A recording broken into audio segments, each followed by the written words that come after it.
Shabbat Shalom, everybody. Praise Yahweh that we are gathered together. Been such a long time since we were together, since last night.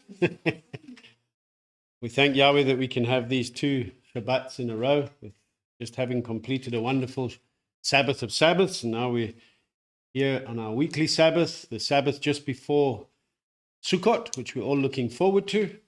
And as I mentioned yesterday, we're going to be going through Wayyiqra 16 today, 16 to 18. And in light of what we've just observed and guarded yesterday with Yom Kippur, we can be refreshed and reminded and encouraged through the text that we see in the Torah today exactly what we were guarding and what that reflects in the work of our Master. And we can learn some wonderful lessons in that. So Carol's saying Shabbat Shalom, set apart family. Yahweh bless, guard and strengthen you. Ricardo saying Shabbat Shalom, redeemed and chosen bride of Messiah. Yahweh El Shaddai blesses each and every one of you. May we all spend this day in complete set apartness, allowing Yahweh to be completely set apart to us. Yigdal Yahweh. And Jillian is saying, I just drove into town so I can join you. That's good, Jillian. Where she moved to outside of town, she let me know in the week that the signal wasn't so great. So we are thankful that you are not only able to get signal, but you're up early with a good signal. So good to be having you with us.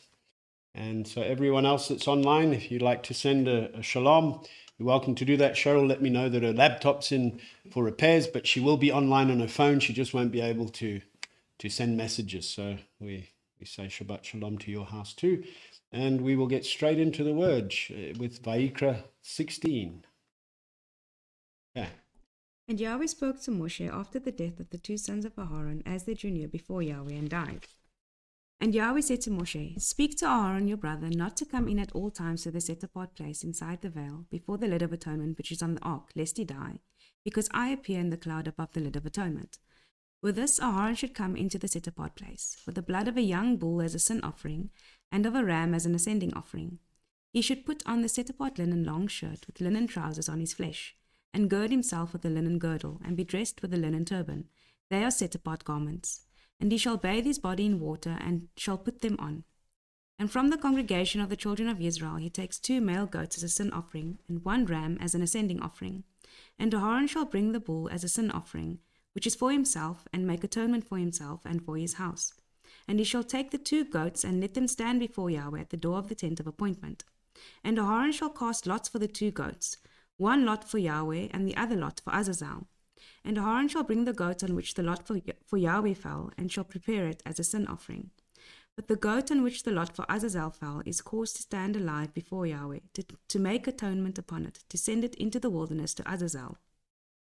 And Aharon shall bring the bull of the sin offering, which is for himself, and make atonement for himself and for his house, and shall slay the bull as a sin offering which is for himself, and shall take a fire holder filled with burning coals of fire from the slaughter place before Yahweh, with his hands filled with sweet incense, beaten fine, and shall bring it inside the veil. And he shall put the incense on the fire before Yahweh, and the cloud of incense shall cover the lid of atonement which is on the witness, lest he die. And he shall take some of the blood of the bull, and sprinkle it with his finger on the lid of atonement on the east side. Also in front of the lid of atonement he sprinkles some of the blood with his finger 7 times. And he shall slay the goat of the sin offering, which is for the people, and shall bring its blood inside the veil, and shall do with that blood as he did with the blood of the bull, and sprinkle it on the lid of atonement, and in front of the lid of atonement. And he shall make atonement for the set-apart place, because of the uncleanness of the children of Israel, and because of their transgressions in all their sins. And so he does for the tent of appointment, which is dwelling with them in the midst of their uncleanness. And no man should be in the tent of appointment when he goes in to make atonement in the set-apart place, until he comes out, and he shall make atonement for himself and for his household and for all the assembly of Israel. And he shall go out to the slaughter place that is before Yahweh, and make atonement for it. And he shall take some of the blood of the bull and some of the blood of the goat, and put it on the horns of the slaughter place all around. And he shall sprinkle some of the blood on it with his finger 7 times, and cleanse it, and set it apart from the uncleanness of the children of Israel. And when he has finished atoning for the set-apart place, and the tent of appointment, and the slaughter place, he shall bring the live goat. Then Aharon shall lay both his hands on the head of the live goat, and shall confess over it all the crookednesses of the children of Israel. and all their transgressions in all their sins, and shall put them on the head of the goat, and shall send it away into the wilderness by the hand of a fit man. And the goat shall bear on itself all their crookednesses to a land cut off. Thus he shall send the goat away into the wilderness. Aharon shall then come into the tent of appointment, and shall take off the linen garments which he put on when he went into the set-apart place, and shall leave them there. And he shall bathe his body in water in the set-apart place, and shall put on his garments, and shall come out and prepare his ascending offering and the ascending offering of the people, and make atonement for himself and for the people, and burn the fat of the sin offering on the slaughter place. And he who sent away the goat to Azazel washes his garments, and shall bathe his body in water, and afterwards he comes into the camp. And the bull for the sin offering and the goat for the sin offering, whose blood was brought in to make atonement in the set-apart place, is brought in outside the camp. And they shall burn their skins and their flesh and their dung with fire. And he who burns them washes his garments, and shall bathe his body in water, and afterward he comes into the camp.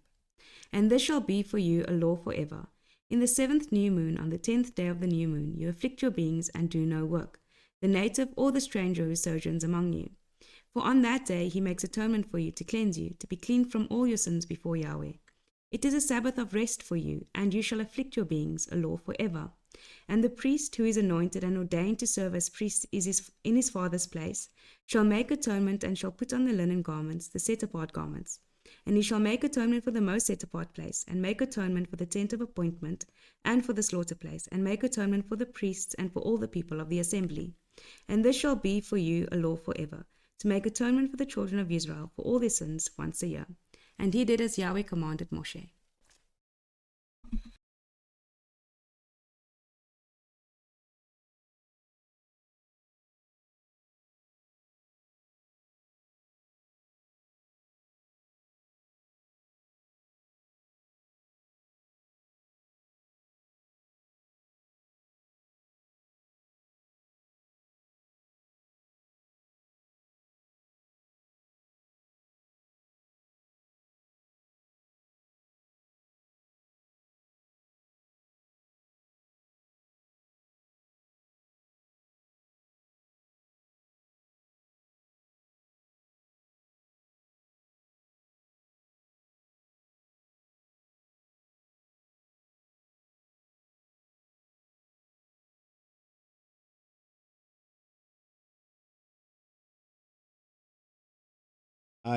Every now and then, thank you, Renee. Okay, so it wasn't too long before the mic went off. So this week's Torah portion is called Aḥarei Moth, means after the death, coming from a word achar, which means behind or afterwards, and maveth, it's death or plague, coming from the verb muth, which means to die or bring about death or to put to death. And so these events of this week's Torah portion begin with the accounts that took place after the death of Aharon's two sons, Nadav and Avihu, when they brought strange fire before Yahweh and were consumed by Yahweh's fire.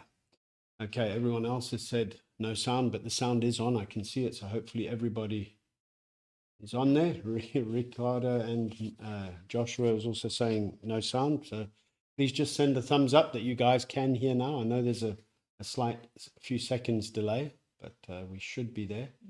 Praise Yahweh. What's worth taking note of when we start this Torah portion, when we think of after the death, it's like, hold on, but that was a while back. In terms of our cyclical readings, there was 5 chapters between the events that took place in chapter 10 and what we're coming to here now in chapter 16. And the 2 sons of Aharon were killed. And this chapter, where it says clearly that Yahweh spoke to Moshe after the death of the 2 sons of Aharon. And what's clear is that when we understand the contents that take place between chapters 11 to 15, which speak of what we've been through the last couple of weeks of purity and dietary laws, we can learn valuable lessons on our need to be set apart. And we've been talking a lot in this season of how set apart is Yahweh to you, because we must be set apart as he is set apart. And so we learn from the errors that Nadav and Avihu made in bringing strange fire, doing it their own way. And so we are therefore able to learn how we are to be and how we are not to be in terms of that which is reflected in us and our actions, the fruit of our lives, right down to what we eat. You know, we learn when we've been through the dietary laws, I mean, we can learn practical lessons on even what we eat, how it should be displayed in our life as a clear separation of what we do and what we don't do. For instance, we are not to be like pigs that are ugly to one another. And when you look at pigs are useful for their tasks at hand to consume leftovers and everything else that needs to be, but pigs will bite each other. They'll eat tumors off each other. You know, they'll devour one another until there's nothing left. And that's not what we are to be towards one another on a metaphorical level, you know. Rather, we are to be like animals that are split-hoofed, you know, sure-footed, able to rightly handle the word of truth and love one another as we love ourselves. And so we are to, in many ways, we can see through the pattern of the word that we get that we are kind of like the animals that we can eat, or we should be like that in many ways, meditating on the Torah day and night. And we understand that we see that Yahweh makes it very clear to us, abundantly clear through Scripture, that he does not want us to worship and live like all the nations worship and live their ways and how they worship their mighty ones, which are no mighty ones at all.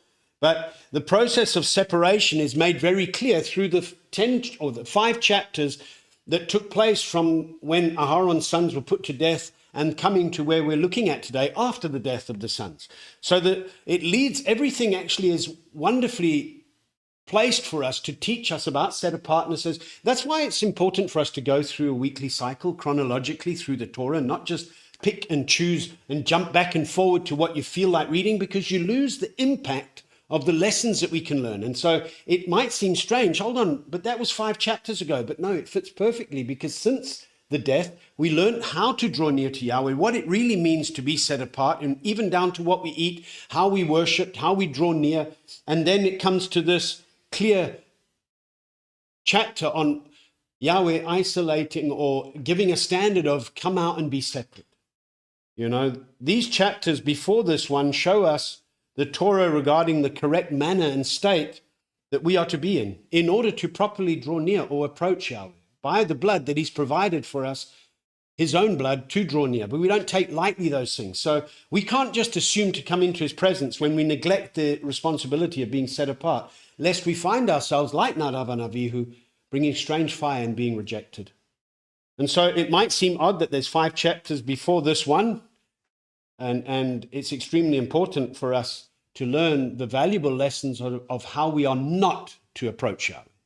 You want to share something? I was just thinking about Yahweh says in Yohanan says, if you confess your sins, he's faithful and just to cleanse you from all your Unrighteousness, yeah.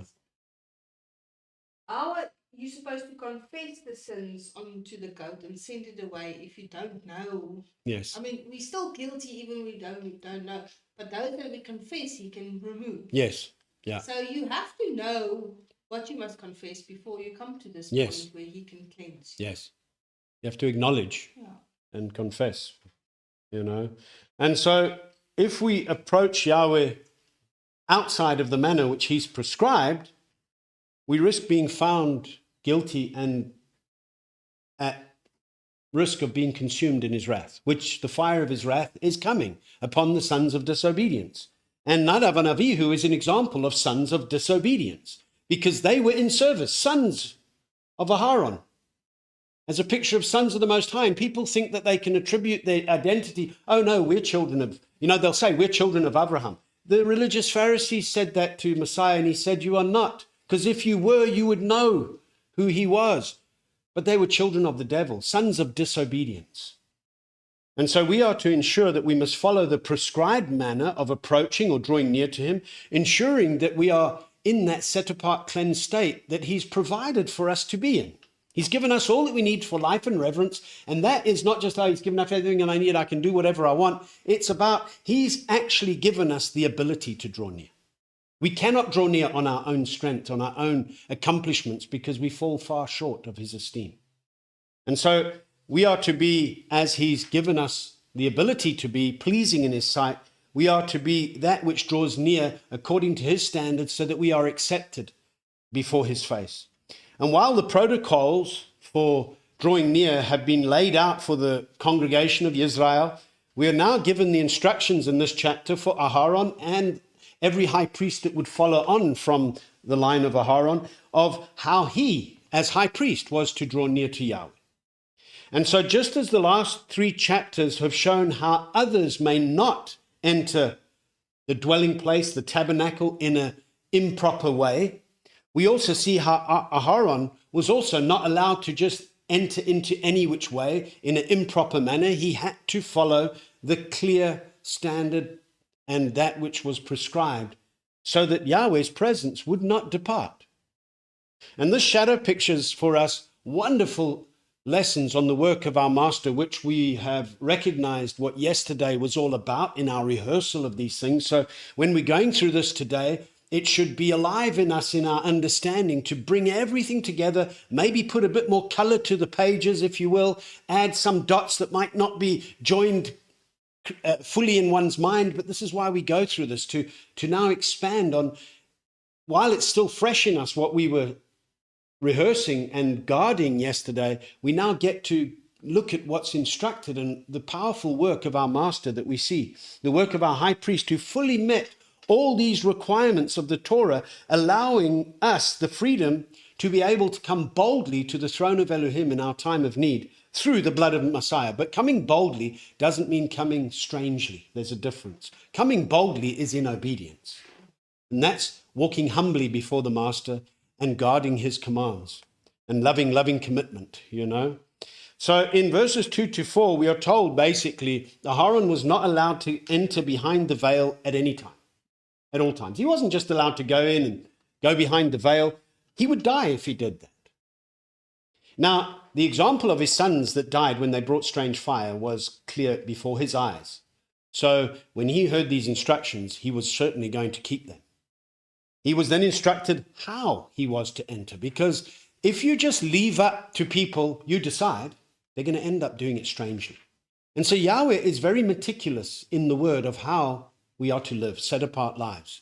Therefore, there isn't an excuse for anybody to say, but I didn't know I was supposed to do that. Well, then you weren't listening properly, you know. And so he was to come with the blood of a young bull and a ram, following the clear prescribed process for that. He would have to put on the set-apart garments of service that were actually made for this purpose. So he'd take off his usual high priest robes and he'd put on the set-apart linen garments that were prescribed for the time that he would go behind the veil once a year. And we must take careful note that in this entire chapter, the instructions that are contained in here that were given to Aharon is about how he was to enter into the most set-apart place. And this would only take place once a year on the day of Yom HaKippurim in order to make atonement for himself and for his people, the people Israel. And this is a wonderful shadow picture that we keep seeing. All of this blood of bulls and goats and the service in the tabernacle, Hebrews makes it clear to us, were shadow pictures of the coming good matters. That is, the coming good matters of the work of our Master in the flesh of man, in order to redeem man back to himself and give us access, as long as we stay in the prescribed manner of drawing near only by his blood and not any which way we choose. That's why Shaul says, if you get circumcised in the foreskin of your flesh, Messiah is of no use to you, because your blood can't draw you near. You know?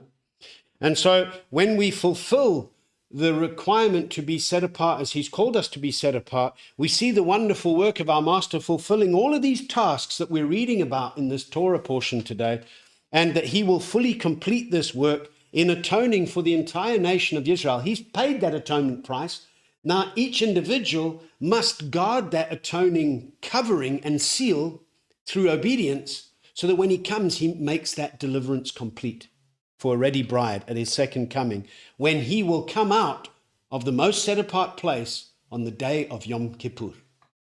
Aharon was not allowed to come in at all times, as I said, and go behind the veil. The Hebrew word for veil is parocheth.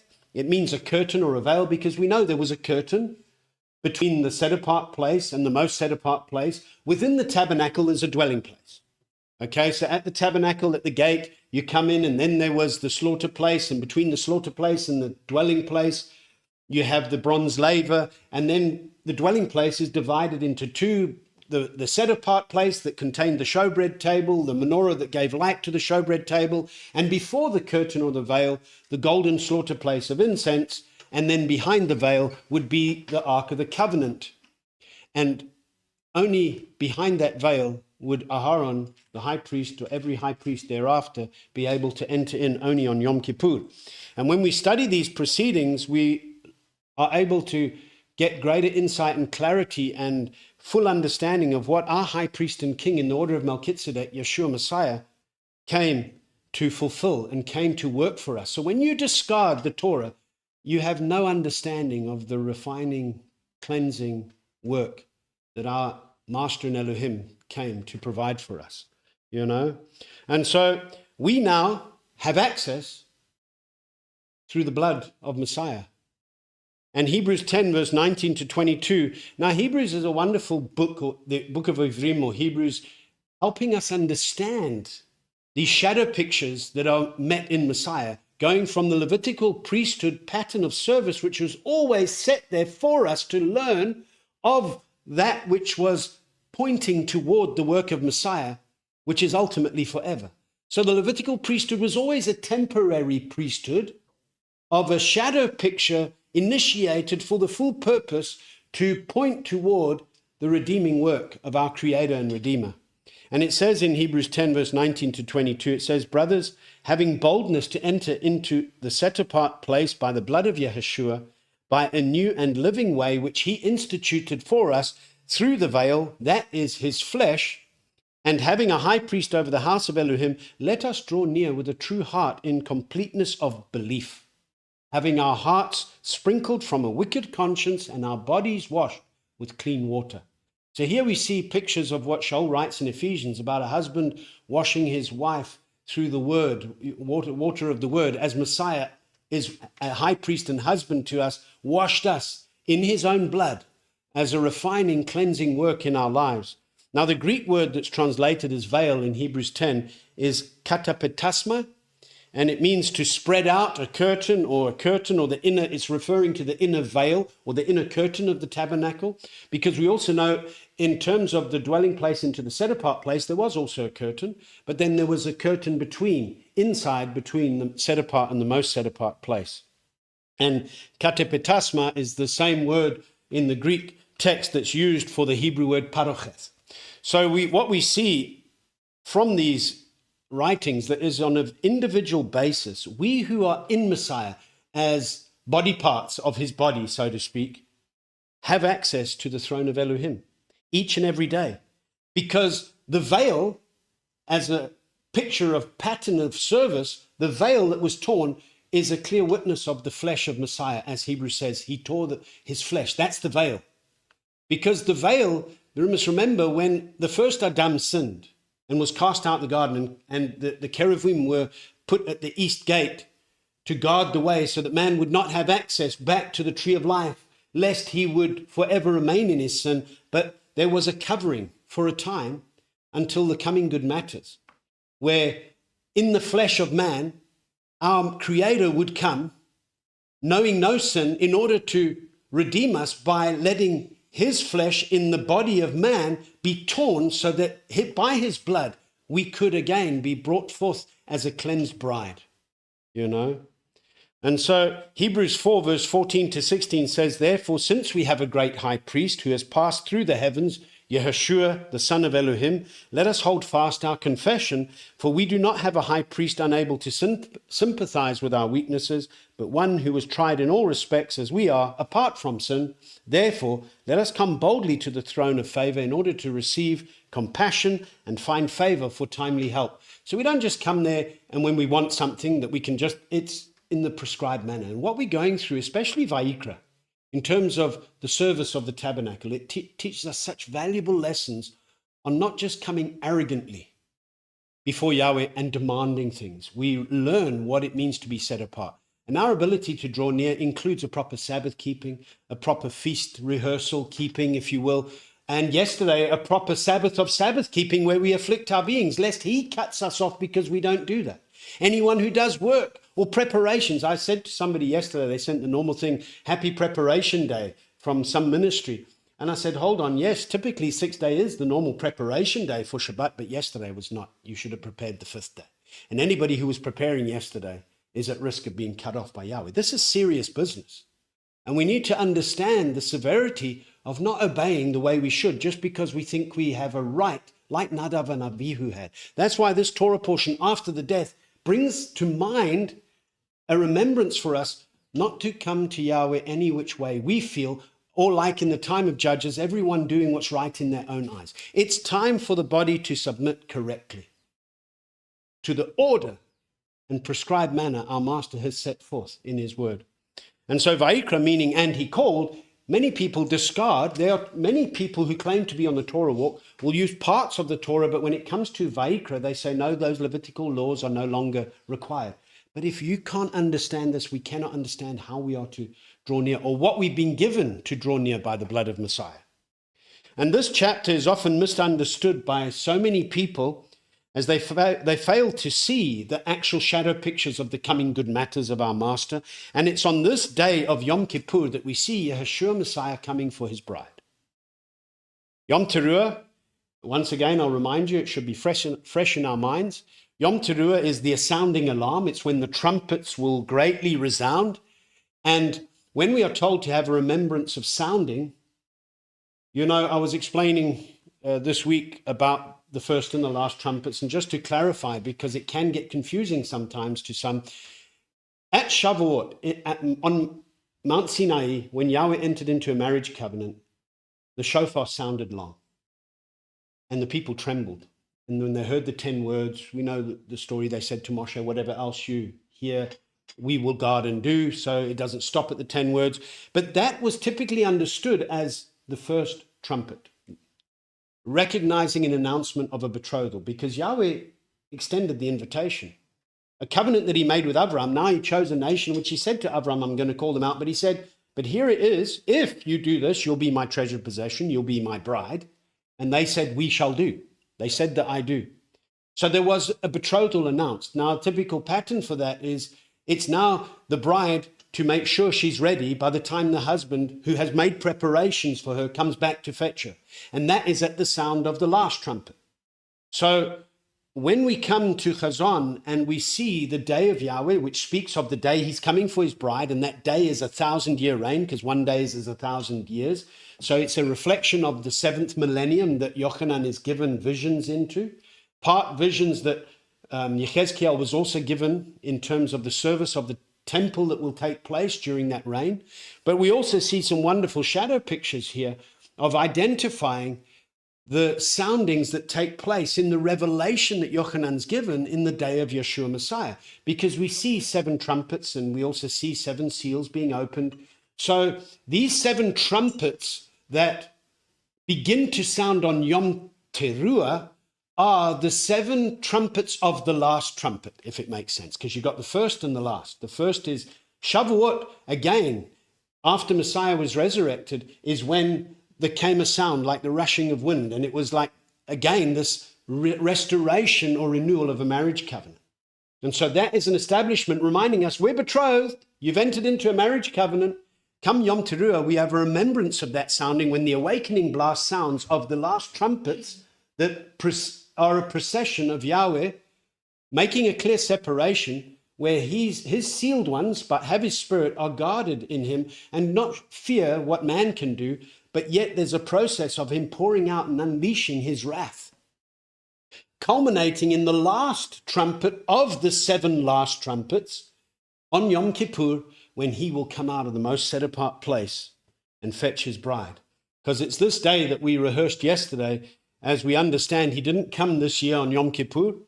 And so this is where we recognize on the day of Yom Kippur, our high priest, who's been interceding daily for us before the throne, on the year he will come out, he comes out as a conquering king. And this is when you'll see a clear separation. Last night, I spoke a little bit about separation and distinction from the book of Malachi and the end of Chazon, and how he will trample the winepress of his wrath. There's a separation of sheep and goats, and Yechezkiel also talks about sheep and sheep, because there is a separation of sheep and sheep, mind you. We must understand that, because many people think they're the sheep that are listening to his voice, but they're not, because they're not following him. And this is a day when the final atonement of a prepared bride, that is the whole house of Israel, will be completed. Aharon wasn't allowed, he was only allowed. He wasn't allowed to go in any time he wanted, but on Yom Kippur, he was only allowed to enter by the blood of a young bull as a sin offering and the blood of a ram as an ascending offering. These picture for us the work of Messiah. The term with a young bull is written in Hebrew as Befar ben Bakar, which literally is with a bull, a son of the herd. And so we also see wonderful pictures here because Messiah comes as the prophetic announcement gives us before his birthing in the flesh of man as the son of Elohim. Yeshua, the son of Elohim, is a fulfillment of the requirements of the blood of bulls and goats that shadow picture the perfect work. Coming as one born in the flesh of man, but knew no sin. Where Yahweh chose as creator how he would interact in order to redeem mankind that he created in his image and likeness back to himself so that image and likeness could be restored. And therefore he had to rightfully come as his own design dictates to come in the flesh of man in order to redeem man back from himself. So he did not send another, he came himself and subjected himself to the very boundaries of creation that he created. And isn't that so wonderful? There is no other mighty one that can claim that because there are no other mighty ones, despite what the nations worship. Now, the ram in Hebrew is forever understood from a scriptural belief perspective as the substitutionary sacrifice. Because we all remember when Avram was told to put Yitzchak to death, and when he asked, where's the lamb? And he said, on this hill, Yahweh will provide, Yahweh Yireh.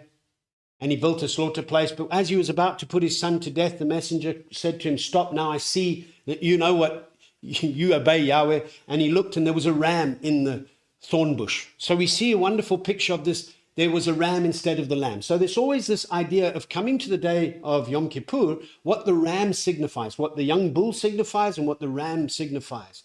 It all points to the perfect work of our master. Our master didn't have to die several times to fulfill every bull and goat and ram offering, but yet his one-time offering as a Passover lamb satisfies this full atoning work that culminates the completion of a bride ready to dwell with her creator and husband forever. So it's a powerful witness for us to make sure that we are getting cleansed up by his word as we should.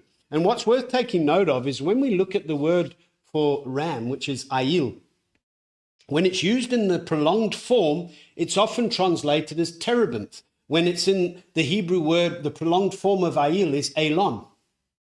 And elon means terebinth or oak or mighty. And why that's interesting for us, then there's another word that's also translated as terebinth for us in the English, and that is elah, which is the feminine of ayil.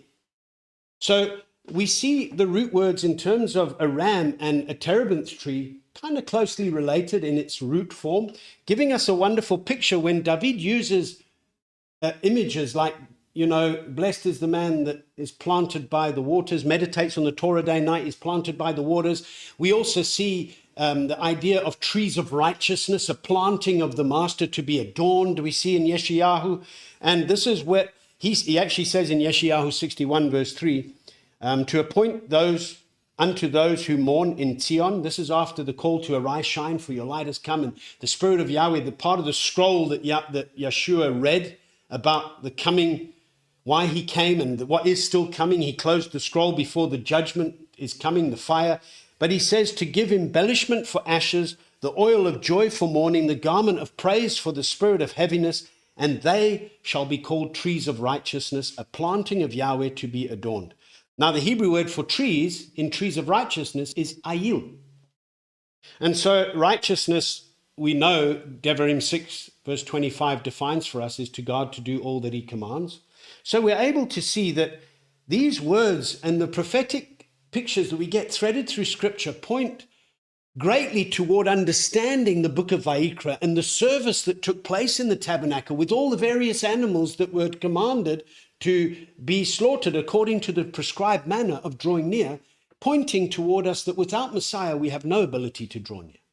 We have no ability to be planted in him and have the fruit coming out of our lives as trees of righteousness, beautified as a house that represents the creator of heavens and earth.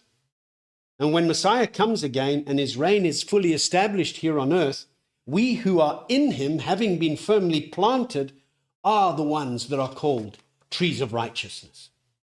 You know, ambassadors of his kingdom, we recognize that we are to be firmly planted in his word as strong trees of righteousness. And when we look at the terebinth tree, I did a message many years ago. You can go look at the sermons 2013, 2014.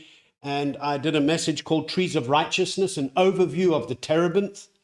And it looks at the thread of the word terebinth right through scriptures. I encourage you to go through that. I'm not going to dig into that right now, but it teaches us valuable lessons. And we learn some great lessons on the terebinth tree. That is one that has its roots very deep, secured around rocks so that it will not be shifted. And it grows extremely high.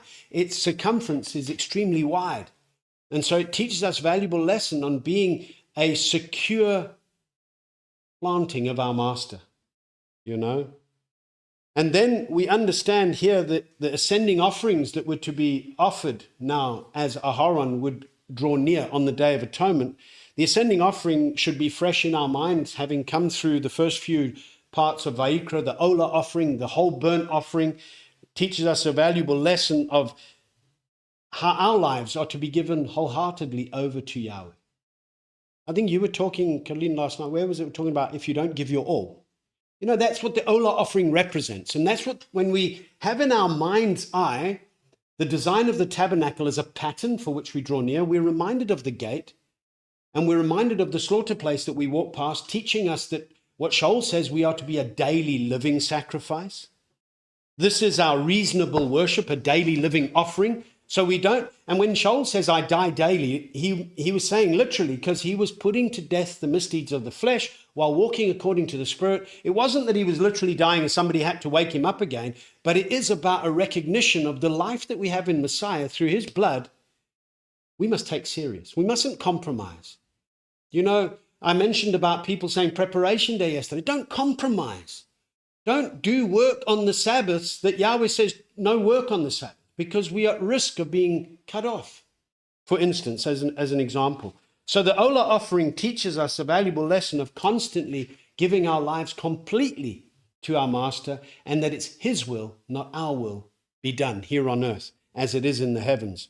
And the set-apart linen that Aharon was to wear for the purpose of this day of Yom Kippur was exactly for this set-apart occasion. You know, the Hebrew word for linen comes from a word which means white linen. And it also, when we think bat is the Hebrew word for linen, it's also used in Hebrew in giving us the idea of separation, because bat in Hebrew can also have the idea of separate, apart, coming from the verb badad, which actually means to isolate, lonely, or be separated. Then you understand that the white linen curtains of the tabernacle would create a clear separation from anybody just coming in, because there's an entrance. And so it separates what is outside from that which is inside. And it teaches us how we as living stones being built up in the Master must understand what set apart means, so that we don't, as this Torah portion, and we go through the rest of the chapters, teaches us not to be doing what the nations are doing, because then we are just mixing and are at risk of being vomited out, you know. And I do think the image of being vomited out is one that one should take serious, because it's an ugly thing to think about, but that's how ugly it is in Yahweh's eyes when people compromise and mix. You know, he said to the lukewarm assembly, I'll vomit you out, because I wish you were hot or, I would rather that you be hot or cold, but you're neither. And it's been given to us as the bride. In Chazon 19, we're told to wear the linen. And the linen is the righteousnesses of the set-apart ones. And so Aharon had to bathe his body in water, put on the fine linen. The Hebrew word used for bathe, rachatz, which means to wash off. And it teaches us to keep washing our lives with the word. I've spoken many times about the two different words we see in terms of the tabernacle service for washing. One is kavas, which is what takes place right at the beginning when Aharon had to cleanse, Moshe had to cleanse Aharon and his sons. Teaches us our immersion in Messiah. That's a complete washing, the kavas, which means a treading. But the rachatz is a picture of that which the bronze laver represents, a continual washing of hands and feet, our work and our walk, so that we are able to draw near to the Master. And so we see some wonderful pictures here, because our Master himself came to Yochanan to be immersed. And he said it must be this way. Why? Because he also had to fulfill the role of becoming high priest in the order of Melchizedek, in the flesh of man, coming to be immersed as a proper washing that he would take place. But yet we also see that he who knew no sin, he himself had the ability to cleanse himself. But he did pass through the waters as that initial fulfillment of Yochanan saying, I'm not even fit to untie your sandals. But he said it must be this way, because Messiah came to fulfill every prescribed manner so that we could have access. You know, he did only that which he came for, so that we could be with him. Isn't that such great love that he has for us? Other interesting points that are worth taking note of. In verse 12, Aharon was to take coals from the slaughter place, and we learn valuable lessons after the death of his sons, not to bring strange fire, not make it of your own making in whichever way that you think it's done. And so Aharon's given clear instructions what he must do. And it would have been fresh in his mind, I'll make sure that I do it the way I'm commanded. Hands filled with sweet incense, again speaks of his role as high priest, in that his hands were filled with that which is pleasing and sweet before Elohim, and therefore there was no other work that was occupying his hands, not even work for self. It was purely the work that he was appointed for. Yeshua said when he was in the flesh of man, he only came to do that which the Father commanded, and he only did that which he was sent to do, and he spoke that which he was commanded to speak. His hands were full of the sweet incense beaten fine in order to satisfy this Torah of atonement. In verse 13, he was told to put incense on the fire before Yahweh, another wonderful picture of our Master in the heavens, Yeshua Messiah, who is the one who intercedes for us day by day, because the incense, we are also told in Chazon, represents the prayers of the set-apart ones. And we have such a high priest. Hebrews 7 verse 25 says, he is also able to save completely those who draw near to Elohim through him, ever living to make intercession for them. Sprinkle on the east side, verse 14. And what's very significant here is that the blood of the bull that was sprinkled on the east side and on the lid, again, another perfect picture of the work of Messiah. We are told in Yechezkiel that the east gate is the gate by which Elohim alone enters and is shut. And from Yechezkiel 40 to 48, there are clear pictures of the end days and the millennial reign, giving repeated reference to the east gate in referencing the gate that Yahweh enters in and is shut until his return. Now, the design of the tabernacle, I remind you, you've got the gate of the courtyard is east, because you have, as you come in, you go to past the slaughter place, the bronze laver, and then the curtain of the dwelling place is also from the east. And as you enter in on the north side of the dwelling place, the set-apart place is the showbread table. On the the south side is the menorah. And on the west side of the first veil, or the veil inside, is the golden slaughter place of incense. Behind the veil is the Ark of the Covenant, representing the throne of Elohim. As it is in heavens, that design was here on earth. So when Yahweh sits on his throne, he looks out toward the east gate. So we see Messiah as the one who enters in the east gate, the only one who has the authority to open and to shut. As prophesied about the keys on the shoulders of David, it's a prophecy of the reign that's established under the choosing of Yahweh, as depicted by the throne of David, that would forever be the throne that would be established as the one that the Son would come from. And so when he sits on this throne, looks out toward the east, he's the one that satisfies the ability to open up the way by the sprinkling of his own blood on the east side, which as you would come in would be in the front of the east side would be the front of the Ark of the Covenant, and then sprinkling on the lid. And so again, it's about the ancient one, because in Hebrew, the word for east, kedem, also means ancient. And it's a picture of the restoration of the most ancient Adam, the first Adam, picturing for us also, as I mentioned earlier, when he was sent out of the garden, the cherubim were placed at the east gate to the Garden of Eden. And in verse 17, we're told that no man should enter the tent of appointment when the high priest goes in to make atonement. And this, I spoke a little bit last night, I'll remind you now, but it fits wonderfully in with the words of our master when he spoke to his Talmudim in Yochanan 13, verse 36. When Shimon Kepha said to him, Master, where are you going? And Yeshua answered him, where I am going, you are unable to follow now, but afterwards you shall follow. Only Yeshua could enter into the most set-apart place in the heavens to make atonement for us, his taught ones, and not go in while he is making atonement for us. So this is a wonderful picture. As I mentioned yesterday, this helps us explain Yechezkiel's temple, millennial reign, where there's slaughter offerings, peace offerings that are brought once the temple is set apart, and why we don't do offerings today, because our master is in the most set apart place, and when he's doing service, there's nobody to be in the tabernacle. I explained yesterday as a good reason to understand why we afflict our beings through fasting on Yom Kippur, on the Day of Atonement, where the high priest has a rehearsal of what the high priest is doing, so that we understand that part of the service of the tabernacle would be to partake of the offerings that weren't burnt up wholly, because they weren't just ascending offerings, they were guilt offerings, sin offerings, that the priests who were presenting them on behalf of the one bringing it was to eat of those as part of the service in the tabernacle. So while the high priest on Yom Kippur is doing this service in the tabernacle, there should be nobody else in the tabernacle, therefore teaching us the valuable pattern why we don't eat on Yom Kippur. And I shared that last night. I told you I'll remind you again today. So Aharon was told in verses 23 to 24 to take off his normal clothes, put on the set-apart linen clothes. I've mentioned that. And in these verses, he takes of the set-apart clothes which he put on to go in the set-apart place, and then he leaves them there and he puts on his own clothes and comes out.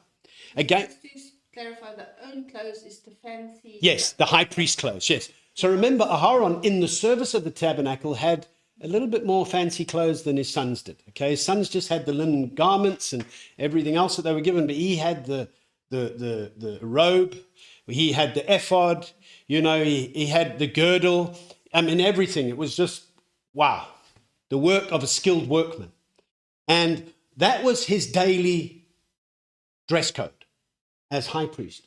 But on Yom Kippur, he would go in, he would take that off, he would put on the linen garments that were made for this purpose, and then he would go in and do the service, come out of the most set apart place, and then in the set apart place, he would then take those linen garments off and put his own garments back on.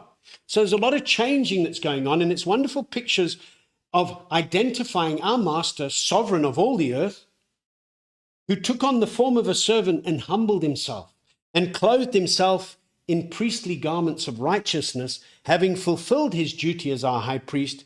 When he does come out, he will leave those priestly garments in the most set apart place. He will again put on his royal robes to fetch his bride as a sovereign that's coming in the might.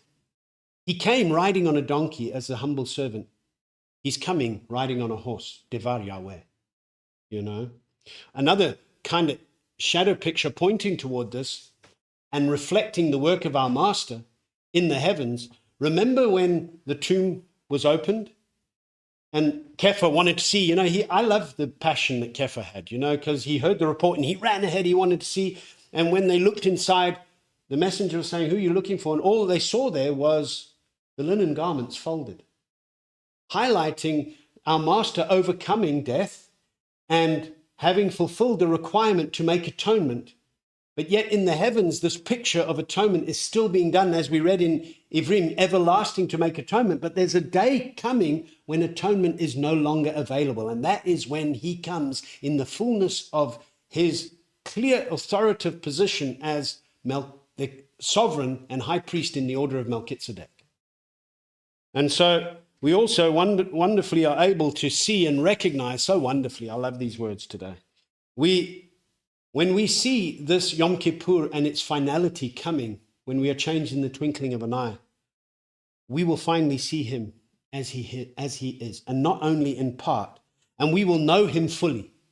Now, he says, my sheep know my voice and they follow me. I mean, by this we know that we know him when we guard his commands. So it's not that we're unsure and we don't know him, but the fullness of the revelation. And I believe this is where our confident faith in declaring who he is will be fully complete, because some people still struggle with how does the Father-Son role fit and everything else. But it's clear the Father and the Son are one. There were roles required to fulfill a service for us to be one with Elohim forever.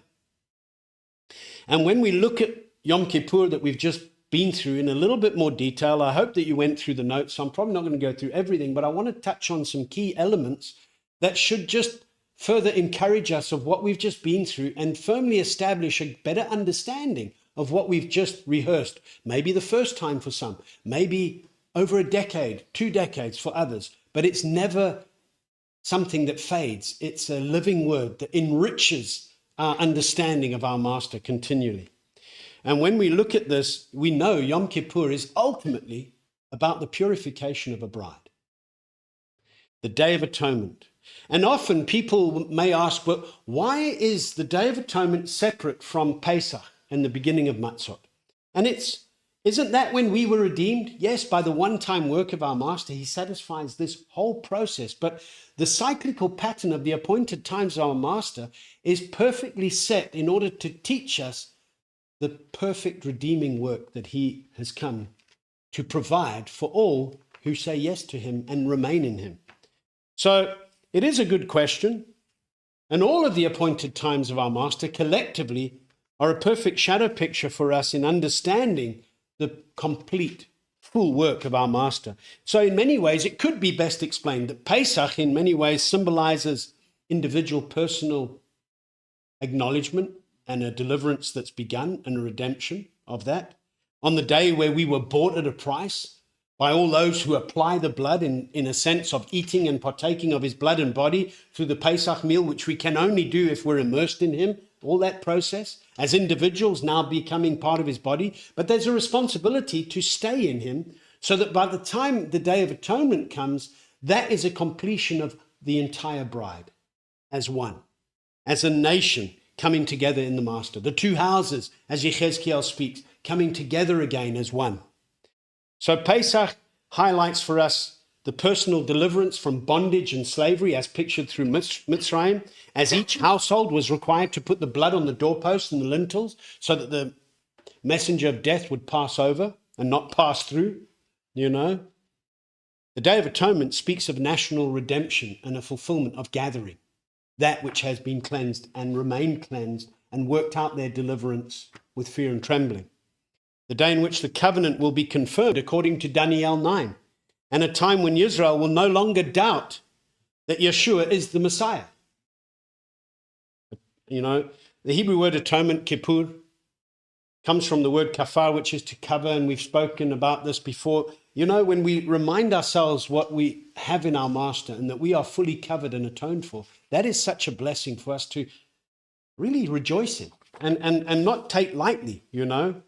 And so when we think of the covering that we have, and I'm not going to go in all the detail here, I just want to highlight this is a reminder for us that looking forward to the fulfillment of these rehearsals that we diligently guard to do, it's a day when Yahweh will be reconciled with his creation. Creation's crying out, waiting for the sons of Elohim to be revealed. And this is a day of revelation, a revealing of the sons of Elohim, those who are truly his, because the separation will be made clear. A day set aside and appointed for him to completely pardon, cleanse, and forgive. It was only on this one day of the year that one person among the children of Israel was able to come face to face to speak with Yahweh and live. And this only occurred with the one who is in the office of high priest, coming into the most set apart place where the Ark of the Covenant was kept. This cleansing that the high priest had to do on the day of Yom Kippur, we see happening a couple of times during the day, and then we see about the fit man taking the goat of Azazel, coming back, washing himself, entering to the camp, the one who took the ashes away, washing himself, because it's always, Yahweh is concerned about our ability to be clean before him, that we don't come in any way defiled into his presence. And some people are a picture of that which thinks they're doing right, but they haven't actually been properly cleansed to draw near. This day is known as the day of redemption, and it shadow pictures the time when our Master himself is returning, and a reconciliation will be made complete, as Shaul writes to the believers in Corinth, the Corinthians, yes. He says in 1 Corinthians 13, for now we see in a mirror daily, or dimly, sorry, not daily, dimly, daily too, every day as you look into the mirror of the word, but then face to face. Now I know in part, but then I shall know as I also have been known. It's a wonderful expression, that, because what he was saying here is that we are not yet face to face with the Father. But the time will come, as pictured by this day of Yom Kippur, where we'll see him face to face and we'll know him fully as he knows us. Do you want to share something? For what we see of him, Yaakov reminds us that we are to look intently into the mirror of the word and not forget what we look like. And so we understand that looking dimly doesn't mean okay, if I don't understand, it means we must be concentrating hard. Because that full revelation of what we have by belief, by looking in the word, it's going to come to its fullness. And that's the expectation that we have. It's not that we're given some expectation that's going to change. The picture is there, but the excitement that's built up in us, that longing that we have that's going to come true, that's what Yom Kippur ultimately is going to bring about, you know? I was reading the last few chapters in Leviticus this morning, and when Yeshua rose from the dead and those two guys on the road to Emmaus, he showed himself, they didn't recognize. Yeah. It says there, and this made me also think, it says, and beginning at Moshe and all the prophets, Yes. he was explaining to them in all the scriptures the matters concerning himself. Yes. Now we talk about learning the Torah and understanding how we confess, but Yeshua used the Old Testament to explain himself Yes. to the people. There was no renewed writing. Not yet, yeah. So we can't explain him to others through the Old Testament. Then we're not explaining him right. Yes. We can't use the renewed writings to explain who Yeshua is. He himself used Moshe and the prophets Yes. to explain him, to show himself to the people, even those who walked with him. Yeah. So if we don't study all this and understand how we are cleansed and what we must confess, we will never, we will never see him. We will never enter that most set apart.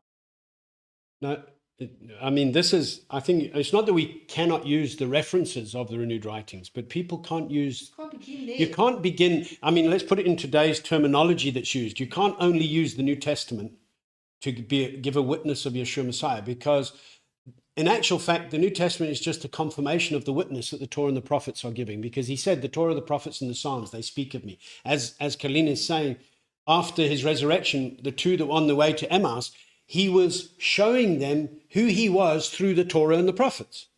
And only when they sat down and they broke bread, their eyes were opened. And this is a picture that you can be told, the Torah and the prophets, told the Torah, but when you don't keep his feasts and his Sabbaths, your eyes will never be opened. So it's such an important understanding. You know, and Nicole is asking, how are people unclean to come for him? What's the difference between clean and unclean? I mean, in this present time. Well, remember, we spoke the last couple of weeks, I'm not sure if you were on with us, looking at what defiles, what the cleansing process is. And remember, in terms of unclean, being unclean at times is not a sin. There were certain, like the man taking the goat, it wasn't a sin. He was required to do it. The guy taking the ashes, it's not a sin. You know, a woman in a monthly flow is not a sin. But the cleanliness is, in terms of the service in the tabernacle, the ceremonial cleanliness that's required to come into the set-apart presence of Yahweh. So we have a cleansing that our Master has brought to us by his blood. And as a body, we are able to serve him in spirit and in truth by that which we appropriate in our lives through his blood that cleanses us from dead works to serve the living Elohim. It cleanses our conscience. That's what the book of Hebrews that I quoted just now. So Yochanan Aleph says, if we come to him and confess our sins, Colleen mentioned earlier, this is a reminder of us. If we don't come and open up before him and confess that which we've done wrong, he won't cleanse us. And And that's the point, is we don't come before Yahweh. yes, Yeshua comes. We Yes. go to Yeshua. yes, He's the one interceding. yes, He's the only one that can enter the most set apart. yes. And so it's through his blood that we are able to draw near, and we understand that application of his blood is not just at Pesach, that is when we have a remembrance of it as we proclaim his death, but the application of that cleansing is a daily responsibility of meditating on the word and putting to death the things of the flesh, putting on the armor of Elohim, and that is how we live clean, set-apart lives, as a constant washing of hands and feet through the word, our works, our walk, doing whatever we do in the name of Yeshua Messiah. And when we find that we have stumbled, we confess, we get cleaned up, just as David said, cleanse me with hyssop and I am clean. Let me teach sinners your ways. That whole wonderful reflection is that we have this access, but we don't treat it as strange or profane in any manner. So we don't think, oh, well, he'll just cleanse me, so I'll do. We have to have that desire from within to be perfect. It doesn't give us license to sin, but when we do find ourselves having been contaminated through corruption, remember, uncleanness, contaminated through sin and lawlessness, we must own up straight away. But we must also understand, and I'll repeat myself, not everyone who was unclean due to sin. It was a process of keeping the set apart matters set apart. And therefore, it teaches us valuable lessons of when we come into Yahweh's presence, that we don't come in with unclean thoughts, unclean attitudes, unclean mannerisms into a Sabbath. We don't bring strife and contentions, divisions. We don't bring, because that would not be coming in set apart. Okay, Ricardo saying, live in righteous, clean is live in righteousness and set apartness, unclean living in unrighteousness and mixed and profane worship. You are made clean in this present time by confessing your wrongs. Messiah is just to forgive our wrongs, but our duty is to remain in that forgiveness and not to do the same things to become unclean again. Nicole's saying, to give an example, one that still celebrates Christmas but does not come before him, but does come before him on Yom Kippurim, is actually unclean, 100%. We're going to actually touch on that today in terms of not doing what the nations do, not doing what you came from. So I'm glad you asked that question, because yes, you cannot be partaking of the table of the master and the table of demons.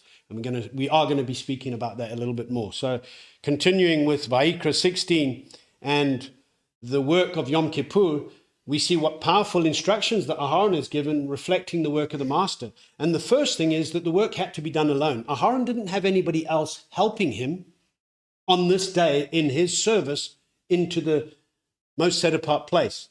Messiah told his taught ones, where I'm going, you can't come for now, because I've got a work to do.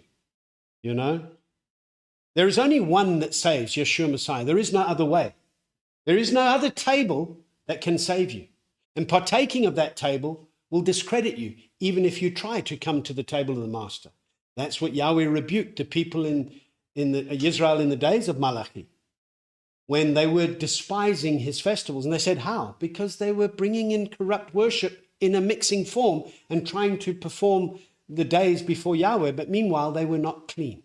So worshipping the way the nations are worshipping renders you unclean to worship in set apartness. Maybe that's a good answer, you know. And then the high priest had to take off his normal clothes. We mentioned that. Messiah took off his deity to come in the flesh of man. The high priest washed. I mentioned how he had to also wash. Yeshua tells us in Yochanan 17 verse 19 that he sets himself apart so that we can be set apart in truth, because he has authority to do that. But he still, in the flesh of man, came to provide the example of what that actually means. As believers, we are to be washed by the water of the word as we approach him. It's through the word that we get washed, and we need to have the word cleansing us from all impurity and sin, as long as we don't forget what we are to look like when we're looking in the word, you know. Because then, as Yaakov says, then you're just a hearer and not a doer. The high priest offered a sin offering for himself. Aharon did so that he could actually be a worthy high priest to intercede on behalf of the nation. We know that Yeshua did not have to offer an offering of himself, for himself. He was blameless, pure, and set apart, but our sin he took upon himself. the high priest entered into the most set apart place. First, he entered in with the golden incense and of burning coals, and his hands filled with sweet incense, and he put fire on the incense to cover the lid of atonement, lest he die. He would take the blood from the sacrifice of the bull, which was for himself and his house, sprinkle it on the east side in the lid of atonement, and in front of the lid 7 times. 7 represents completion, highlights everything that we're looking at in this age, the 7 millennia, the 7 days, the Sabbath, the 7th day, the 7 feasts, completion. 8 represents renewal. And then he would take the blood of the goat, the sin offering for the people, and he would do the same as he did with the blood of the bull. Now, Hebrews 10, verse 12 to 13, it says, "But he, having offered one slaughter offering for sins for all time, sat down at the right hand of Elohim, waiting from that time onward until his enemies are made a footstool for his feet. And for by one offering he has perfected for all time those who are being set apart." Now, having seated at the right hand of Elohim is not a separate throne. It's a clear parable of completion of redemption work that's provided for everyone that would need to be cleansed by drawing near to him. The right hand of the throne of Elohim represents the working power that is not too short to save. And having sat down speaks of accomplished the task. He came out of the heavens to fulfill a task. His word does not return void. And now, having sat down at the right hand of the throne of Elohim, establishes his authority of the one who saves. The one judge, the one lawgiver, the one who saves us. And we take note that Wayyiqra 16, verse 17, as I said, makes it clear that when he is in the most set apart place, having seated himself, accomplished the work that he came to do, no one else in the tabernacle, in the tent of appointment. And that's where I explained earlier. And when we look at this, it teaches us so many good lessons.